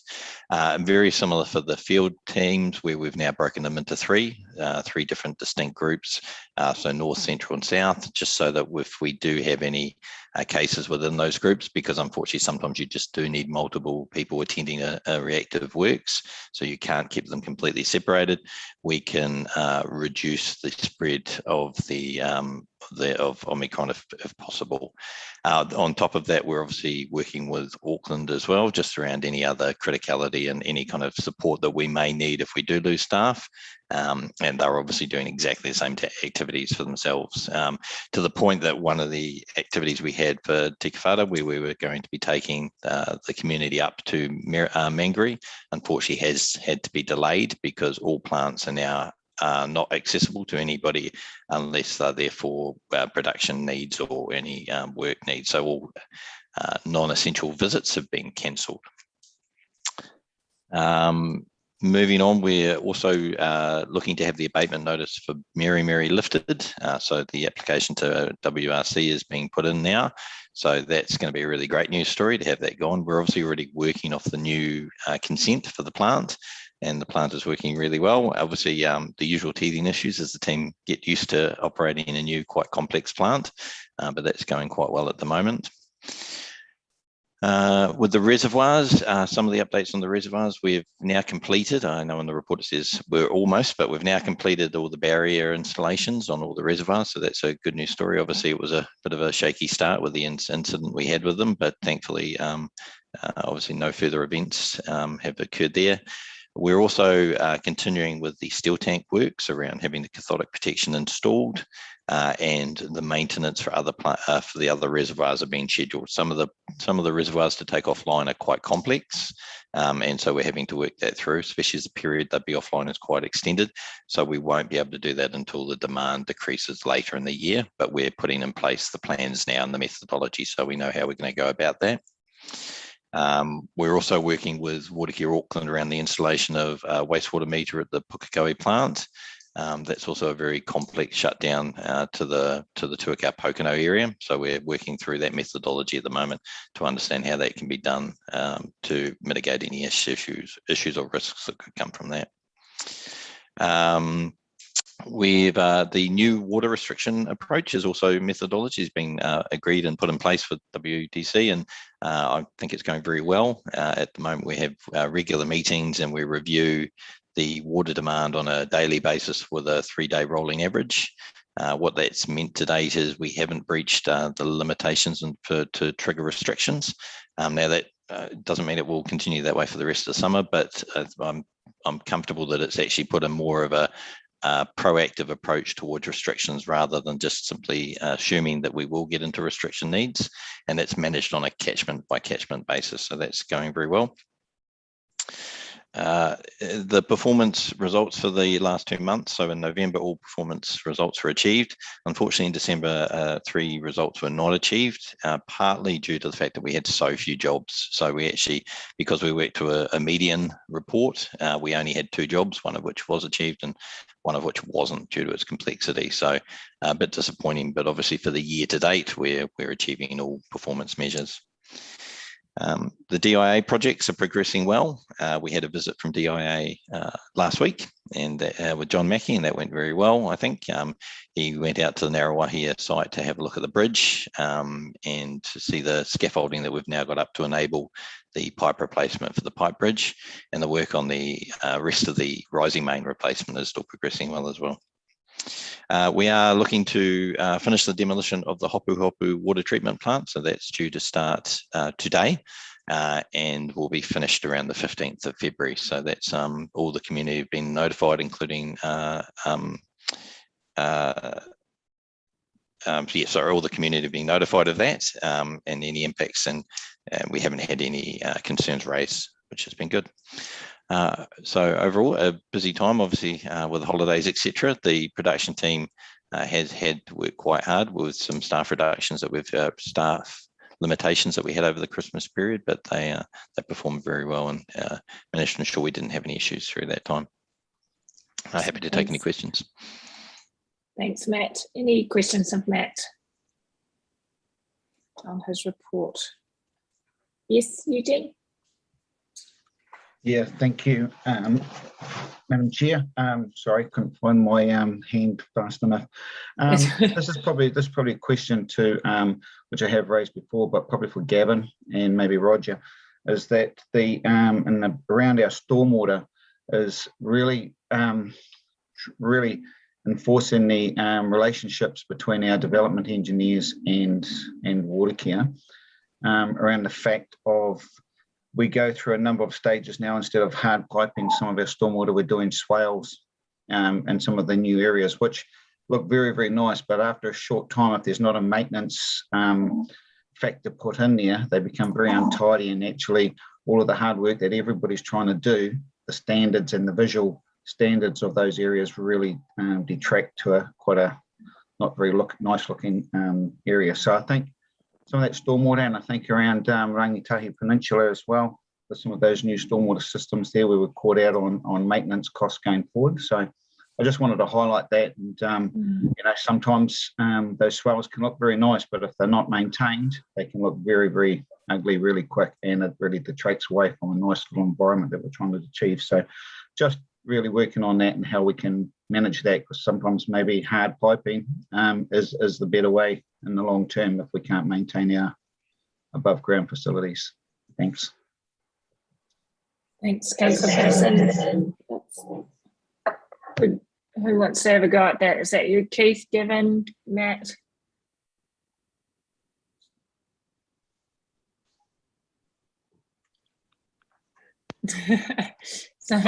I'm happy to reference in regards to maintenance. So we are looking at the stormwater maintenance requirements in a lot more detail now with Andrew Baldera, who's up next actually. And I do agree that in the past, possibly some of that maintenance hasn't been sufficient. In regards to the preference between piping and swales, that's probably more a council decision around standards and what's required. Yeah.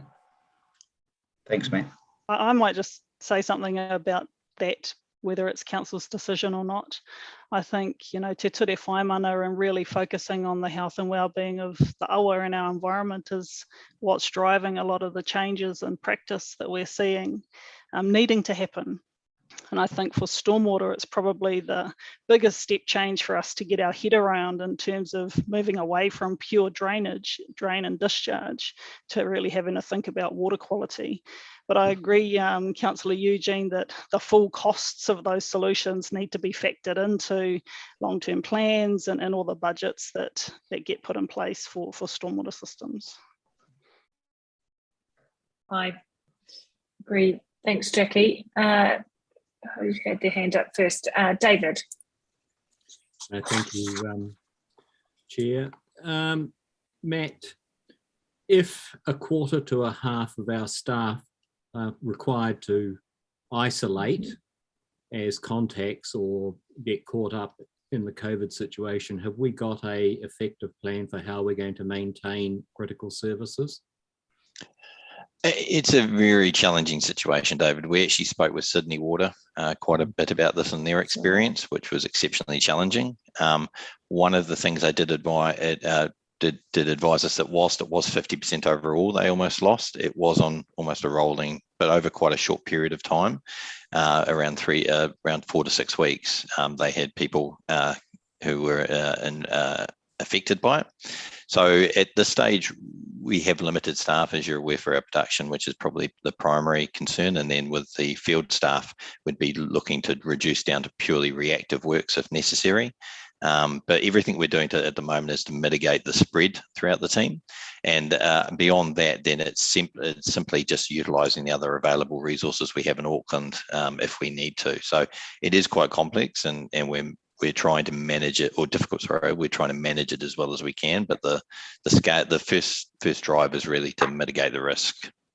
Yeah, no, I get that in terms of implications within the business, but with another board I'm associated with, the experience out of New South Wales was the collateral damage of people being caught up in the community, and therefore your workforce being lost, being required to isolate. So the advice we received was that you've got a plan at any given time for a quarter or half of the staff being caught up and being required to isolate. So maybe nothing to do with the workplace, but could well just simply be where they've been out of hours in the community. You know, I agree. The conversations with Sydney Water indicated that the majority of the infected people actually came from home, not from the work environment. So unfortunately, there was no simple solution or good answer that we had to how do we restrict their movements and what we do. I'm aware in other countries they'd put camper vans on sites to have the staff isolated again. Whether that we've had camper vans on kind of hold for examples like that, but again, it would depend on the speed with which the spread really occurs. So there are options like that, but they are quite extreme because, of course, at this stage we don't have widespread, certainly not to the extent it could be, Omicron spread. But if we did, then that would have to be another option we look at, which is isolating staff on sites. No, thanks, Matt. Well, just picking up on that, sorry, Gavin. Matt, so what access to the different tools do you have to, like the rapid antigen testing kits, like a lot of the essential service providers, I understand, have a supply of them. Do you have that? So you can at least kind of test the staff before they come onto the workplace. Are you looking at those options? Yeah, I don't have the specifics of that at the moment. Sorry, Madam Chair. I will get some more information. I know that the COVID team are looking at that and they're pulling that information together and sourcing those tests, which is, I think we're all aware, has been quite difficult. But I don't have a specific answer to rapid antigen testing, etc. at the moment.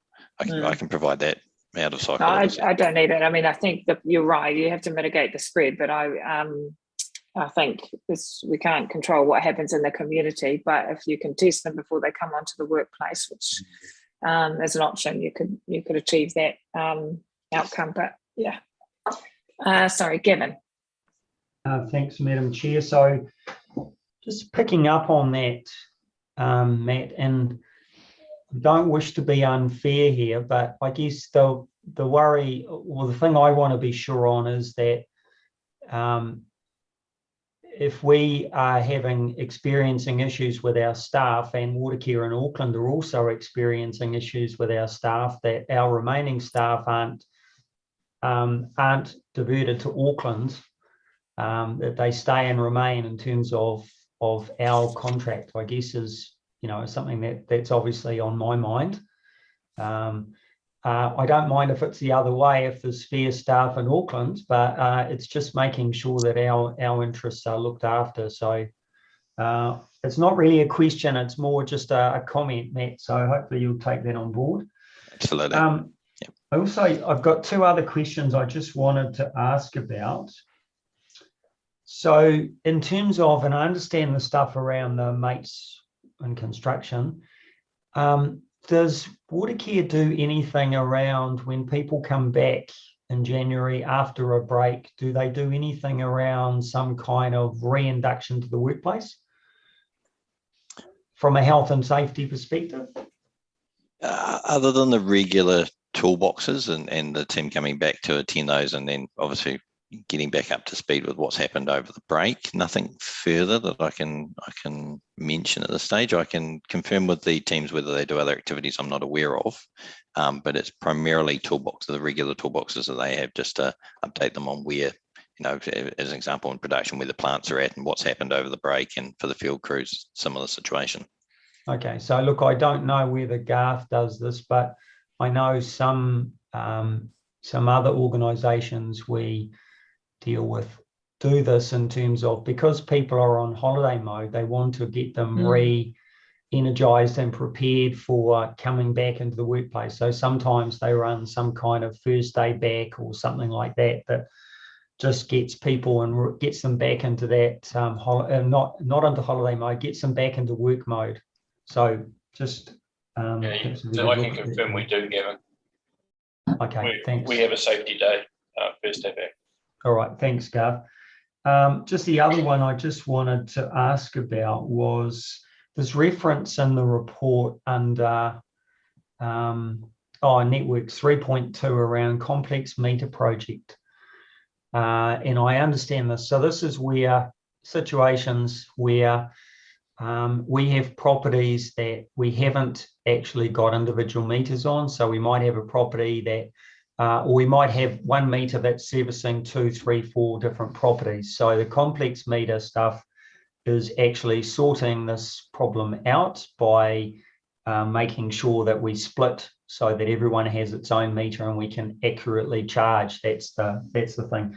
Now I know you know that, Matt, but just for everyone else's benefit, my question is, I note in the report reference around Raglan, and that we expect to complete the process in Raglan. My recollection is it's not just Raglan, there are other areas of our district. And I guess I'm thinking in terms of, and it's probably more a prompt I was thinking we may need to pass on the complex meters. If they're not resolved, we can't charge appropriately. So we need to make some changes in terms of our rates notice. Carol, I'm right, aren't I think? Yes, we can't charge the volumetric, so we are charging a temporary fixed rate for those properties. So I guess my question is, in overall terms, are we going to complete this project before the 30th of June, or is it going to stretch beyond that date? That's really my question, Matt. No, it's a great question. And you are completely correct. It's the majority of complex works are now in Narrawa here in Huntly. So we just have one remaining outstanding customer in Raglan, which was quite complex. It was commercial. And so that's what I'm referring to completing then. In regards to June 30th, the plan is to have it done, but as we've kind of shown with that Raglan example, some of the more complex examples and the situations where we're really struggling to get in touch with the owners of the properties. And we also have some, what I would call possibly some high risk sites for staff. So at this stage, I can't confirm it as the intention is to, but we definitely have some challenges and complexities with completing these. So the expectation would be the majority to be done by then. So I guess I'm just flagging that, and sorry, I'm wearing my council hat for a minute, but I'm just flagging that if we can have an update on that around probably April or thereabouts, I would have thought that we could put an ongoing track. Carol will know, but yeah, if we can have an update so we know. Thank you. Yep, absolutely. Well, you can put an ongoing track in now going forward, just of how many are remaining and what we've done. So happy to do that. Thanks, Gavin. Keith, I'm assuming you want to respond to Councillor Patterson's question while your hand is up. Yeah. No, I was actually responding to yours, Ruku. Okay. In terms of rapid antigen testing. Oh, yeah. Just to let you know that Water New Zealand has been asked to collate details on all critical workers within the water business. And we're putting that list together now so that rapid antigen tests can be made available for all critical workers returning to the workforce. Awesome. And Matt and his team, or Matt is the principal place of delivery for those tests when they are allocated. Fantastic. Thanks, Keith. Jackie? Or is that hand? Kia ora, Matt. Okay. Just a follow-on question from all the Omicron-related questions.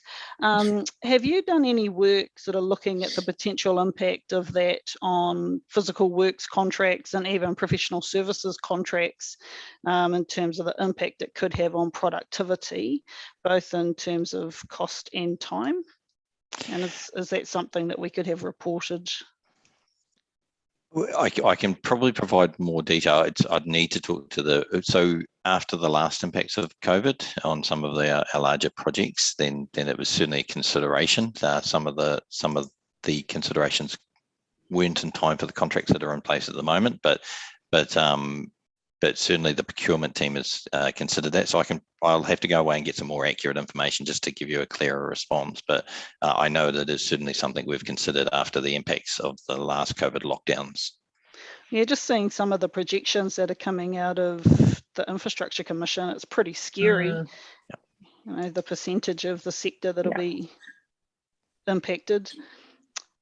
And just thinking about, you know, obligations or expectations that we're setting with some of our upgrade projects, maybe just flagging to our stakeholders and the regulators that those could be impacted. They'll know, but, you know, it'd be good to do that formally. Yeah, absolutely. The not stories, but the conversations around Sydney was certainly the widespread nature of it. The impact of businesses simply just stopping. Obviously, we don't have that ability, but the impacts were very swift and quite extensive. Yeah. And just a couple more questions, Madam Chair. 3.2, faults of significance. The wastewater blockage or overflow, what was the cause of that blockage? Was that sourced from the property affected or something else? Sorry, no, I did mean to go over that in a little bit more detail. Yeah, so we were called to a property due to an overflow. Now you can see in the photos, unfortunately, the manhole on the neighbouring property, which overflowed, was actually above the ground floor of the neighbouring property, and that's where the flow went. The crew went there and they flushed the line, and to the point which is normal to get it moving again, which it did. We then had to go back 2 weeks later because it had blocked again. At that point, we did more extensive investigation because obviously we shouldn't have to go back, and identified quite a significant amount of fats in the line, which is obviously why we were able to move it to a point that the pipe flowed again in the first instance, but then the fats just caught hold of everything else that went through subsequent to that and caused the second overflow. So we've now got that pipe on a routine schedule, just to be cleared at least 3 times a year, just to ensure that if we do see a buildup of fats. For the actual property itself, there is an issue with its invert, which is it does have a dip just before it enters the pipe, which is something we'll talk to the property owner about and look to address. But that's not the cause of the overflow itself. It's just the fats. And those fats originating from residential, or is there something else happening upstream? No, just up there. All upstream is significant residential, so no. Yeah, okay. It's the story we know, unfortunately. Thank you. 2 more. You mentioned having a better handle on water usage and how the networks are coping with that water demand. Just a question, it might be for both yourself and Carol, around what the district is doing to encourage water conserving sort of behaviours within the community, irrespective of whether the network or our consents have capacity. Do you want to go first, Carol, or do you want me to? I can talk a little bit about the social media posts. So with our comms, we've got a series of social media. We're finding that it gets a lot more hits than what anything on our website does, pushing messages out there about conserving water, shorter showers, not running your washing machine or dishwasher unless it's full, and so forth. So there are staged ones right throughout summer on that. I guess just moving away from less, we might be losing that advantage of having similar campaigns to what the rest of the Waikato are doing around posters and things that are up in our towns. So to be, not everyone's on social media checking the Waikato District Facebook page. Yeah, I think it is a challenge. We've actually had a number of meetings around just the communication and what would happen, and what I agree with Carol. What we seem to have found is a lot of people have moved to that social media, and it does seem to have more of a throughput for awareness and people to, especially with the younger people who then generally put pressure on everyone else to be more sensible, and obviously that's exclusive of the need to move to more detailed restrictions anyway. So it's really that conservation message as much as possible throughout the period, just to keep it front of mind for people. Yeah, and the other thing we have is the checking for water leaks as well. So that goes out with their 6-monthly bill instructions on how to do that. And we created a video working with Waipa, pulling resources on that, and that's available on our website, and the materials that go out in print form also directs people to that if they want to see a video of how to do that, how to locate and check. Awesome, thank you. And one final question. Can you remind me, under 5.1 compliance, what low risk non-compliance is? What low risk no compliance is? That's the compliance status. So what deems something low risk? For Raglan, or it's individual to each Huntly plant that I understand. So for Raglan, I believe it's suspended solids that is one of the issues there, and significant issues. And for Huntly, it's the nitrogen, but it also has a suspended solids issue. So with the desludging that we've done in Huntly, we're almost waiting to see the input and the outcome of that, to see how that will impact suspended solids. So each of them is quite individual to the plant and the nature of the challenges that they have. So in the table, is it related to, I guess, risk of enforcement action or environmental impact? Is that how you're looking at it? That's exactly right. Yes. So that's the call it almost the level of concern that the regional council has for those compliance levels at this stage. I can get our compliance team to provide a bit more background. That's fine. Thank you, Matt. Thanks, Jackie. Garth. Yeah, sorry, more of a comment than anything. Rapid antigen testing, we got our order cancelled, so that was the end of that pretty much. So then we're still running saliva testing. Saliva testing is still an option. You have to pay for it, but it's certainly doable for frontline staff. So pretty much we're just sticking with that. The other thing is our concern is more about supply chain, I guess, than actual. I think you might lose a team or two. We've got about 8 bubbles running out there, but it's a supply chain issue that's already international supply chain is tricky, and I think it could well get worse in New Zealand with time. So that seems to be our key risk, I guess, that we've identified, just by way of comment. No, I'd absolutely agree. I was doing the saliva test for quite a long period and found them to be really responsive. Actually, within generally 24 hours, you had the results. Obviously, not as quick, but certainly better than waiting for anything else. And absolutely take on board about the supply chain issues. It is a significant concern. Thanks, Matt. Finally, Carol.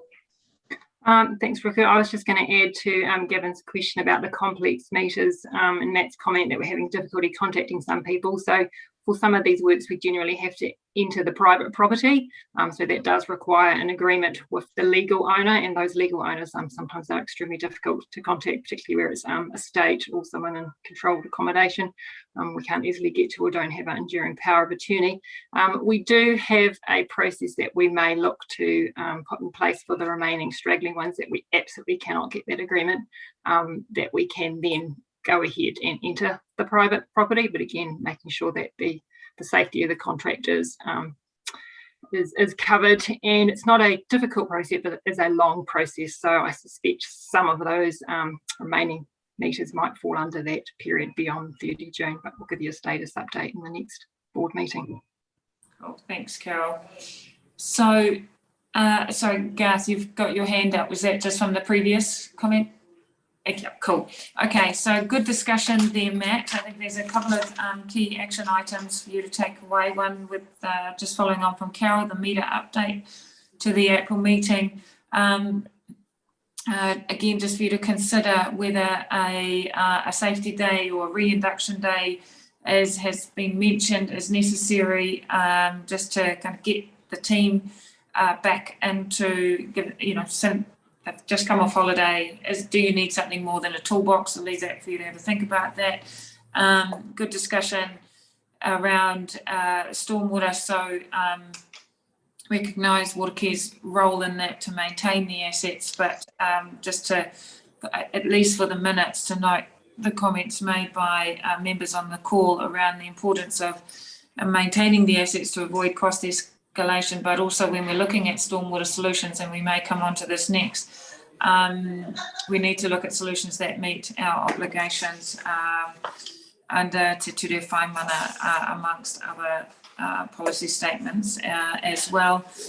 And then I do want to see this Omicron. So I was surprised, Matt, not to see risks highlighted around supply chain and some of the loss of productivity or the cost. So if we could just start, and it doesn't need to be, even if it's some kind of dashboard reporting, I think as a board it'd be good for us to better understand and get our heads around the impacts of Omicron and our workplace. Okay. So can I? So thank you for the report, and we should note actually that it's great to see that Meremere, that abatement notice has been lifted. That's fantastic. And that DIA are comfortable that we are spending their money appropriately. No, that's full credit to the team that are working on those projects. So can I have somebody move and second the water governance 3 waters reports? Thanks, Gavin. Second, David. All those in favour, please raise your hands. Against, carried. Thank you. Final report for the open session is our stormwater report. Now, sorry. I'll do a brief introduction if that's okay. So Matt, I'll just introduce Andrew Baldero, our stormwater engineer. Andrew joined the team just over a year and a half ago, I believe, and has been working really extensively with WDC around stormwater standards and requirements and just demarcations, ensuring we all understand who's responsible for what, which has been a bit of a challenge in this area. So I'll hand over to Andrew. I believe he's going to bring the presentation up himself. Otherwise, we'll sort something out. Thanks, Matt. Yeah, I'll just start sharing the screen. Hopefully that works.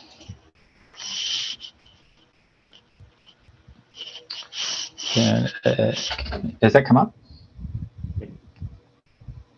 Yes, it's up. Thanks, Andrew. Cool. So I'll just run through the slides. Consent compliance. So we've submitted the 2021-2022 stormwater report to WRC. They usually take quite a bit of time to get back to us on those, so we're not sort of expecting to see anything till later on in the year in terms of responding. The compliance was pretty much the same as the previous year, just a slight increase there. That's a fairly generic percentage increase based on a scoring system that we use just to track from year to year. We're just moving into sort of getting more projects on the ground underway. So once those sort of results come through, then that we'll expect to see that start to move up a bit faster. The outstanding abatement notice for Raglan, the only thing left on that is the Cambrai flood mitigation. We've just had a bit of a breakthrough with that, with WRC agreeing to our solution, which was a bit of a painful process, but we've now got confirmation that the existing pipe was legally installed and can be upgraded by ourselves, which was where we're running into problems before. We've been doing community consultation for the last quite a while with Raglan, but we obviously need to roll that out to the other communities as well. We've been in contact with Port Waikato and Huntly. Obviously, there's a few more to be rolled out for that. With Pokeno, Tuakau, Ngaruawahia and Matangi being the next ones on the list for the rolling that out. And we're also rolling out the updated catchment management plans. So yeah, I think it's once every three years, and need to revise catchment management plans, are a bit behind on that. So part of that, I was asked to put together a bit of a summary of where we're at. So this, I don't know if you can see these, but this basically just lists all the towns and the compliance since 2008 for stormwater management plans, catchment management plans, and annual reports. So it shows we're pretty good with annual reports. Catchment management plans are a bit hit and miss. And then the stormwater management plan previously has been pretty miss, but we have done a sort of a minor update to the stormwater management plan. And so I just used that table just to give us a quick graph of sort of where we're covering, how we're looking for compliance for those three things. So this sort of excludes the other consent conditions. Just a bit of information there. So this is the summary that's in the start of the annual report. The grey on each one shows last year's compliance levels, so generally shows we're going in the right direction, although slowly. Yeah, as I said, once the on the ground projects start kicking off, we'll give it more traction on that, hopefully. Just a note, Port Waikato shows a high level of compliance, but that's more related to the fact their consent conditions are minimal compared to the other areas. So just keep that in mind. It's if it was compared to the other ones, it would probably be in the sort of similar one as the ones beside it. I'll just go through a quick town summary. Port Waikato having significant coastal erosion issues, and discussions with the community were around the contributing factor being the lack of stormwater management in the area. So that was potentially taking out some soakage pits up in the June area. But that wasn't supported by the peer review based on the type of erosion that was being experienced. You guys might have talked about that previously. We've currently scheduled in some maintenance works, and we do get a few complaints around the main drain through Port Waikato. The problem with the area is it's got a very high groundwater table, and the drain is pretty much a flat area, so it's always going to pond water. We are looking at a long-term plan to sort of shade that and make it a bit larger to help drainage in the area, but whether that'll actually stop it being so stagnant and help the algae, we'll know when it happens. But yeah, not an easy solution for that one there. That main drain that goes to a stormwater, one of the very few stormwater pumps we have in the areas. Pocono, there's been some work done on the town centre. We've updated the hydraulic model as part of the catchment management plan. The updated model shows that we do have flooding issues. So the sort of last resort to managing flooding issues is to have 80% of pre-development flows as a criteria for any future developments, and mainly in the upper catchment. So that's where we're at with that. The modelling also showed that internal roading and bridge projects are required to help mitigate the flooding. So they've been passed on to roading, which they're now implementing a couple of those. Tuakau, just waiting to see what the district plan changes are. At the moment, my understanding is that the previous district plan didn't align very well with our consent conditions and the design criteria. So hopefully that gets updated, means compliance should be easier. Across to Huntly, we've had some issues, some complaints about the pond on Pandora Rise. So as part of some other work, we had an ecologist have a look at the pond. And so we've got some a solution there, which we met with the community to discuss, well, the community rep, I should say. And that involved mechanically removing some lakeweed, taking out some sediment, and a bit more of a planting plan around it to help shade it, which the lakeweed doesn't like. So although that won't remove the requirement for maintenance, hopefully it'll go sort of from every 6 months to a couple of years before it needs work on there again. So that's just being putting a business case forward for that at the moment. We're also doing some work in Hakanoa Stream with the erosion from the major lake that heads out to the Waikato River. There's a pump station there that also flows back in for flood protection by WRC. So we'll be discussing the project with that. That's been awarded to WASP, and they're undertaking the works, the design works at the moment.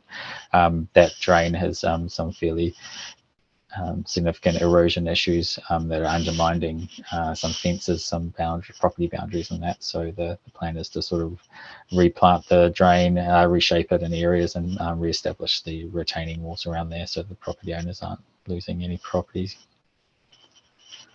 And then just generally the assets conditions are fairly unknown in Huntly, but there is definitely aging infrastructure there. So that's why commence doing with the CCTV to get an idea of renewals in that area.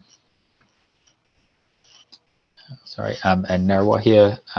So there's been some development going in there with pressures from the developer to have a catchment-wide solution. So I've been working closely with the LDEs and the developer to establish a sort of a catchment management plan update. So we haven't quite started on that yet, but we've been sort of looking at a solution for the existing area.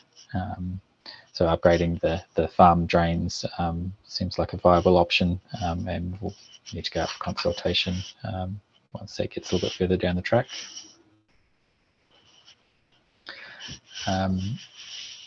I think I already discussed Raglan about Canberra Road flooding. So once that's done, that'll remove the consent notice, the abatement notice, and yeah, talking to the property owners, they're pretty happy with the outcome at the moment.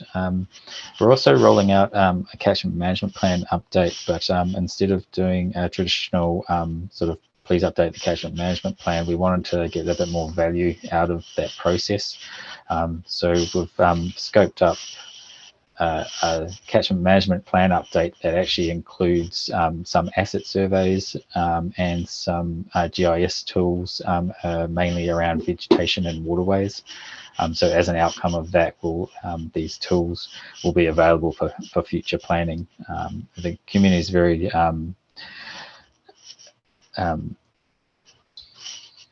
much wanting to see the existing urban area treated before it runs off into the harbour area. So the outcome of the catchment management plan update will be leading into an optioneering phase. The community have a few ideas about how that would work, but we wanted to sort of include everything from an engineering perspective for the greater catchment to see where if there's any sort of easy wins or alternatives that would be more suitable for the area. So it'd be interesting to see what the outcome of that optioneering process is. We had a community meeting last week, and we due to being under red level, we changed it to a Zoom meeting, and unfortunately had a fairly small turnout, but we sent out the meeting minutes and had some positive feedback from the meeting minutes, but yeah, not too much engagement around that at the moment, but which is unusual for Raglan. So just a bit of an action list of what we're working on at the moment. So we have a draft standards, engineering standards around stormwater that is currently in use, but we're just looking to update that over the last 12 months. There's obviously been a few lessons and a few more details that need to be sort of shared amongst everybody. So we're updating that at the moment.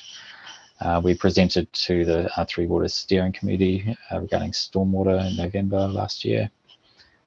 There's the sub-regional Three Water project. It's regarding a stormwater greenfields case study in TK. I have a meeting to discuss that in a bit more detail today or tomorrow. Level of service document. We're still getting the scope together for that.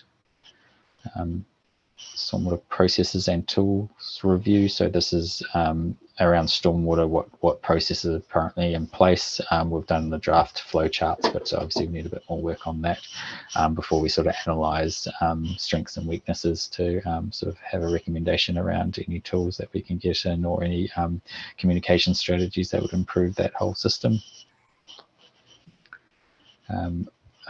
Water quality investigations. So we are actually rolling out, we've done it in Raglan, but we're also rolling out updated water sampling and testing in most of the large towns.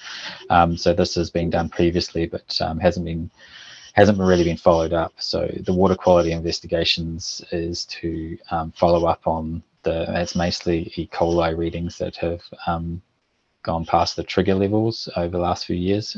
So those are being, the testing's being expanded, but those failures are also being individually investigated, initially with a desktop study, then a site visit to see, and doing obviously genome testing to understand where the E. coli readings are coming from, and that will obviously lead into a bit more detailed investigation. And obviously, hopefully looking at some solutions to how we can fix those. We've also been discussing with our Auckland team education programs. So they run a few Healthy Waters and Water Care in Auckland run school education programs, as well as just general education programs. So we've been under discussions with them as the consent requirements does ask us to undertake education programs. And then the last one was the delineation. So these are the graphics we've been working on for a little while. They're pretty much finalized. There's just the legend and notes to go. So I thought I'd just quickly show you those.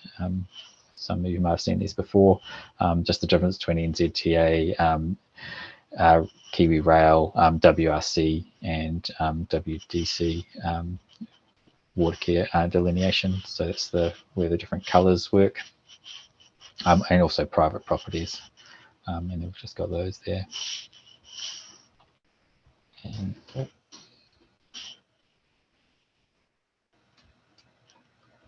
that's the end of the slideshow. Any questions? Thanks, Andrew. Let me just acknowledge the update. I think we've been looking forward to getting, or at least doing a deeper dive into what's happening in the stormwater space. So appreciate that update. Questions? Any questions to Andrew from the board, please?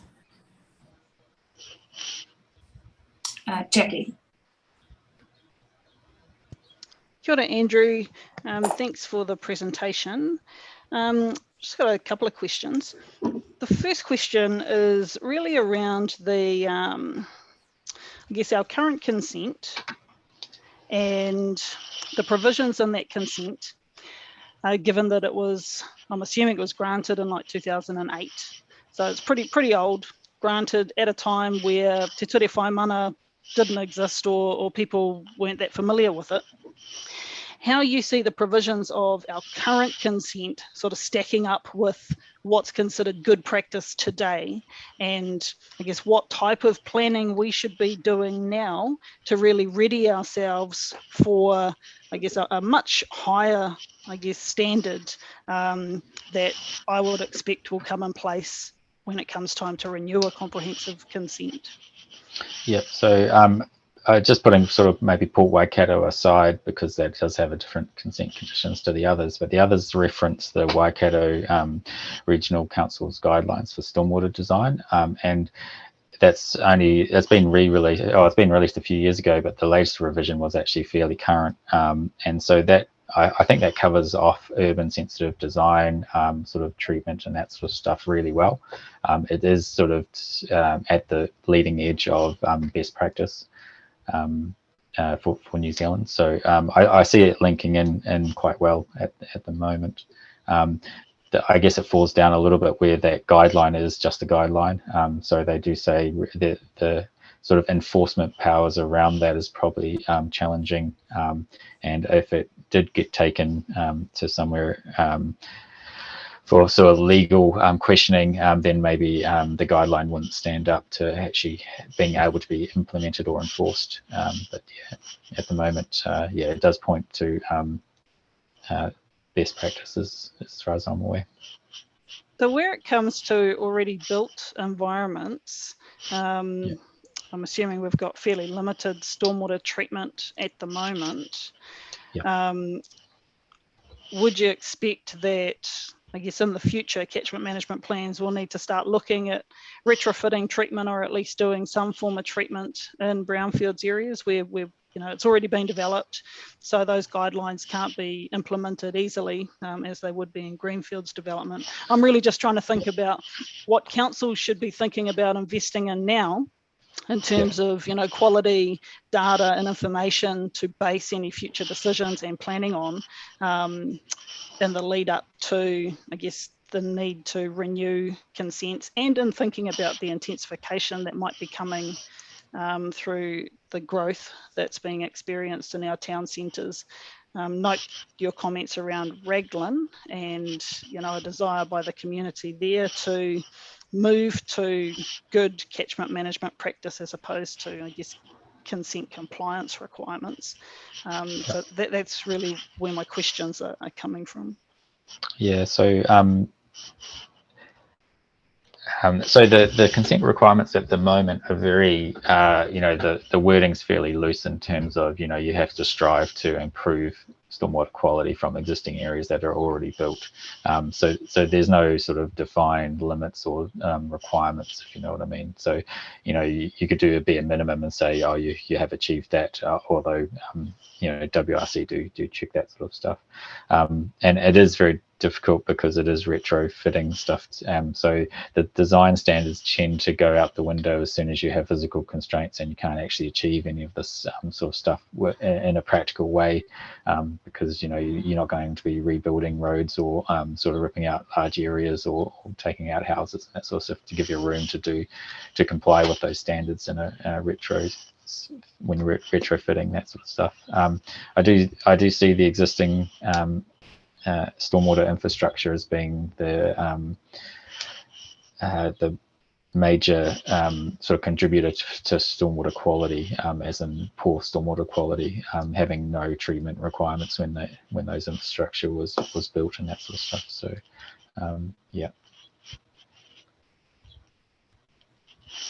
And just maybe not for today, but Matt, it would be good to understand, the quality of information that's currently available, not just for the built infrastructure, but the natural environment, and what might be needed to inform, I guess, more integrated catchment planning, particularly around the town centres in the future. Yeah, I think we completely agree. I think there is probably a limit on the information available to make good decisions at the moment, and that's something we definitely need to address for now and for the future. As you said, when we are looking at future consents, not waiting for consent conditions to affect us, but actually to do it because it's the right thing to do. So absolutely agree. Yeah, it's interesting about the RMA is an effects-based legislation, but we don't test the effects once say a rain garden or something gets installed. It's a prescribed method of designing a rain garden, and that gets installed, and then that's what we use as compliance because it's been designed a certain way. But yeah, there's very little testing that happens sort of on the downstream side of these the new infrastructure and filters and that sort of thing that gets put in. And just a final suggestion. I strongly suggest, Andrew, that you contact Hamilton City Council, and just declaring that I do work for Hamilton City Council, just to see what is occurring in the stormwater space over the boundary, and to try and align some of the initiatives and things you might be looking at with some things that have already been developed in the Waikato. Yeah, but I have been in contact with HCC, not so much recently, but in the past around initiatives, and the Stormwater Conference had some interesting stuff we were discussing around that as well. Yeah, and there's some education programs that are being developed in the water space generally with regional council and some of the local kura as well. So, yeah, we did want to talk to them. Yeah, for sure. We did want to talk to HCC and Waipa around those education programs now that we've talked to the Auckland offices as well.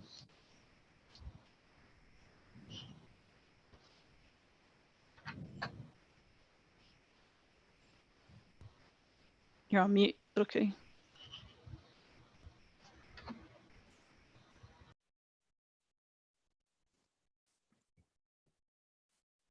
Sorry, team, here I am talking to myself. Garth, sorry, you've got your hand up. Yeah, sorry, just one of the things I don't really fully understand, like we've just had a presentation this morning from a new regulator around drinking water. It also made reference to waste and stormwater coming, looks like next year, I think it's October or something, a little bit later on. So, I mean, I don't understand, I guess, what the perhaps new rules and regulations might actually start to dictate or take us down in terms of the solutions that we're putting in place. So I guess, you know, how much is prudent to do? It's good practice obviously out there. How much, is there any way that you can get kind of an early heads up on what the regulator might be looking for, stuff like that? I guess I'm just nervous that we do a lot of work and oops, it's not what was required. I think that's probably very low probability, but I'm just trying to, it's a funny time, right? It's a period of transition. How do you embrace the transition or think about what the transition might be looking for in terms of information, stuff like that, versus, you know, punching on with what we already know we've already done. Yeah, I guess from 4 or 5 years. I guess from a stormwater industry perspective, we can't see them taking a sideways step to the way they're going at the moment in terms of, more natural solutions and increasing the current water quality standards. So, I mean, there's a lot of examples out there, for especially overseas, and just increasing that level, but we wouldn't expect them to take a sideways step and then sort of move away from where we're going with the stuff that we're working on at the moment. I think just building on that as well. So in regards to Taumata Arawai, obviously we're trying to build a strong relationship with Jodie and her team at the moment, but how that will progress into stormwater and wastewater, we don't quite know at the moment. We're also continuing to build a strong connection with Healthy Waters, with a lot of what's coming as well. So they're obviously very keen to understand what's going on, and HCC around and the other councils around the area around how this will progress. Andrew's right, we don't know at the moment, but the key is just to make sure we're working with Taumata Arawai as closely as we can to kind of understand what their thinking will be and where they want to take the stormwater and wastewater elements. You just continuing that thing, and it might be something that Gavin can answer, but you know, what's the council's appetite to continue to spend money in this space when these assets are destined to transfer?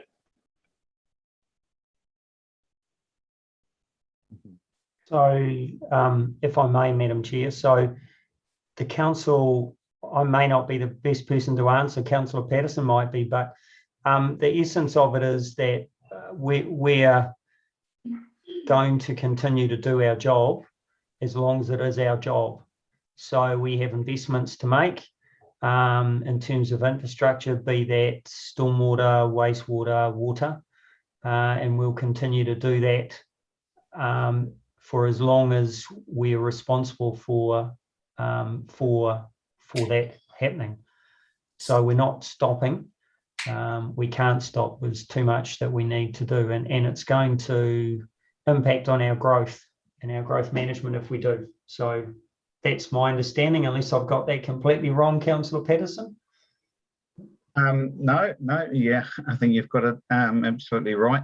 I think, though, from a councillor's perspective, is that there is definitely, it's a good question, because there's definitely concern on how much do we keep spending when we know that handover is going to be happening at some stage, but we're not sure on what that effect will be of, you know, if we spend it all now, or if we stop spending, how's that happen? But as Gavin said, we can't really, because we've got such high growth issues going ahead, or not issues, but growth going ahead. But yeah, it is a concern, and I know it's sometimes questions which Gavin's probably already been put to him is, you know, why don't we just stop spending that money and hand it over to the new entity. So yeah, and I think for all of us is that there's a lot of grey area on what that is later on. So yeah, very good question, though, because it's definitely a concern. Just a comment on that. At the moment, I think we're still playing catch up from sort of underinvestment from previous years. So we're still getting to a point where we'd be comfortable for WRC to increase the bar, if you know what I mean. So we're still sort of trying to get it across the line in terms of compliance. So there's a lot of like consent conditions where depending who reads that consent condition, it will depending where that line is. And at the moment, they seem to be fairly relaxed where that line is. And so if that was to increase, then we'd probably find ourselves struggling a bit, I think. Thanks, Andrew. Okay, any final comments?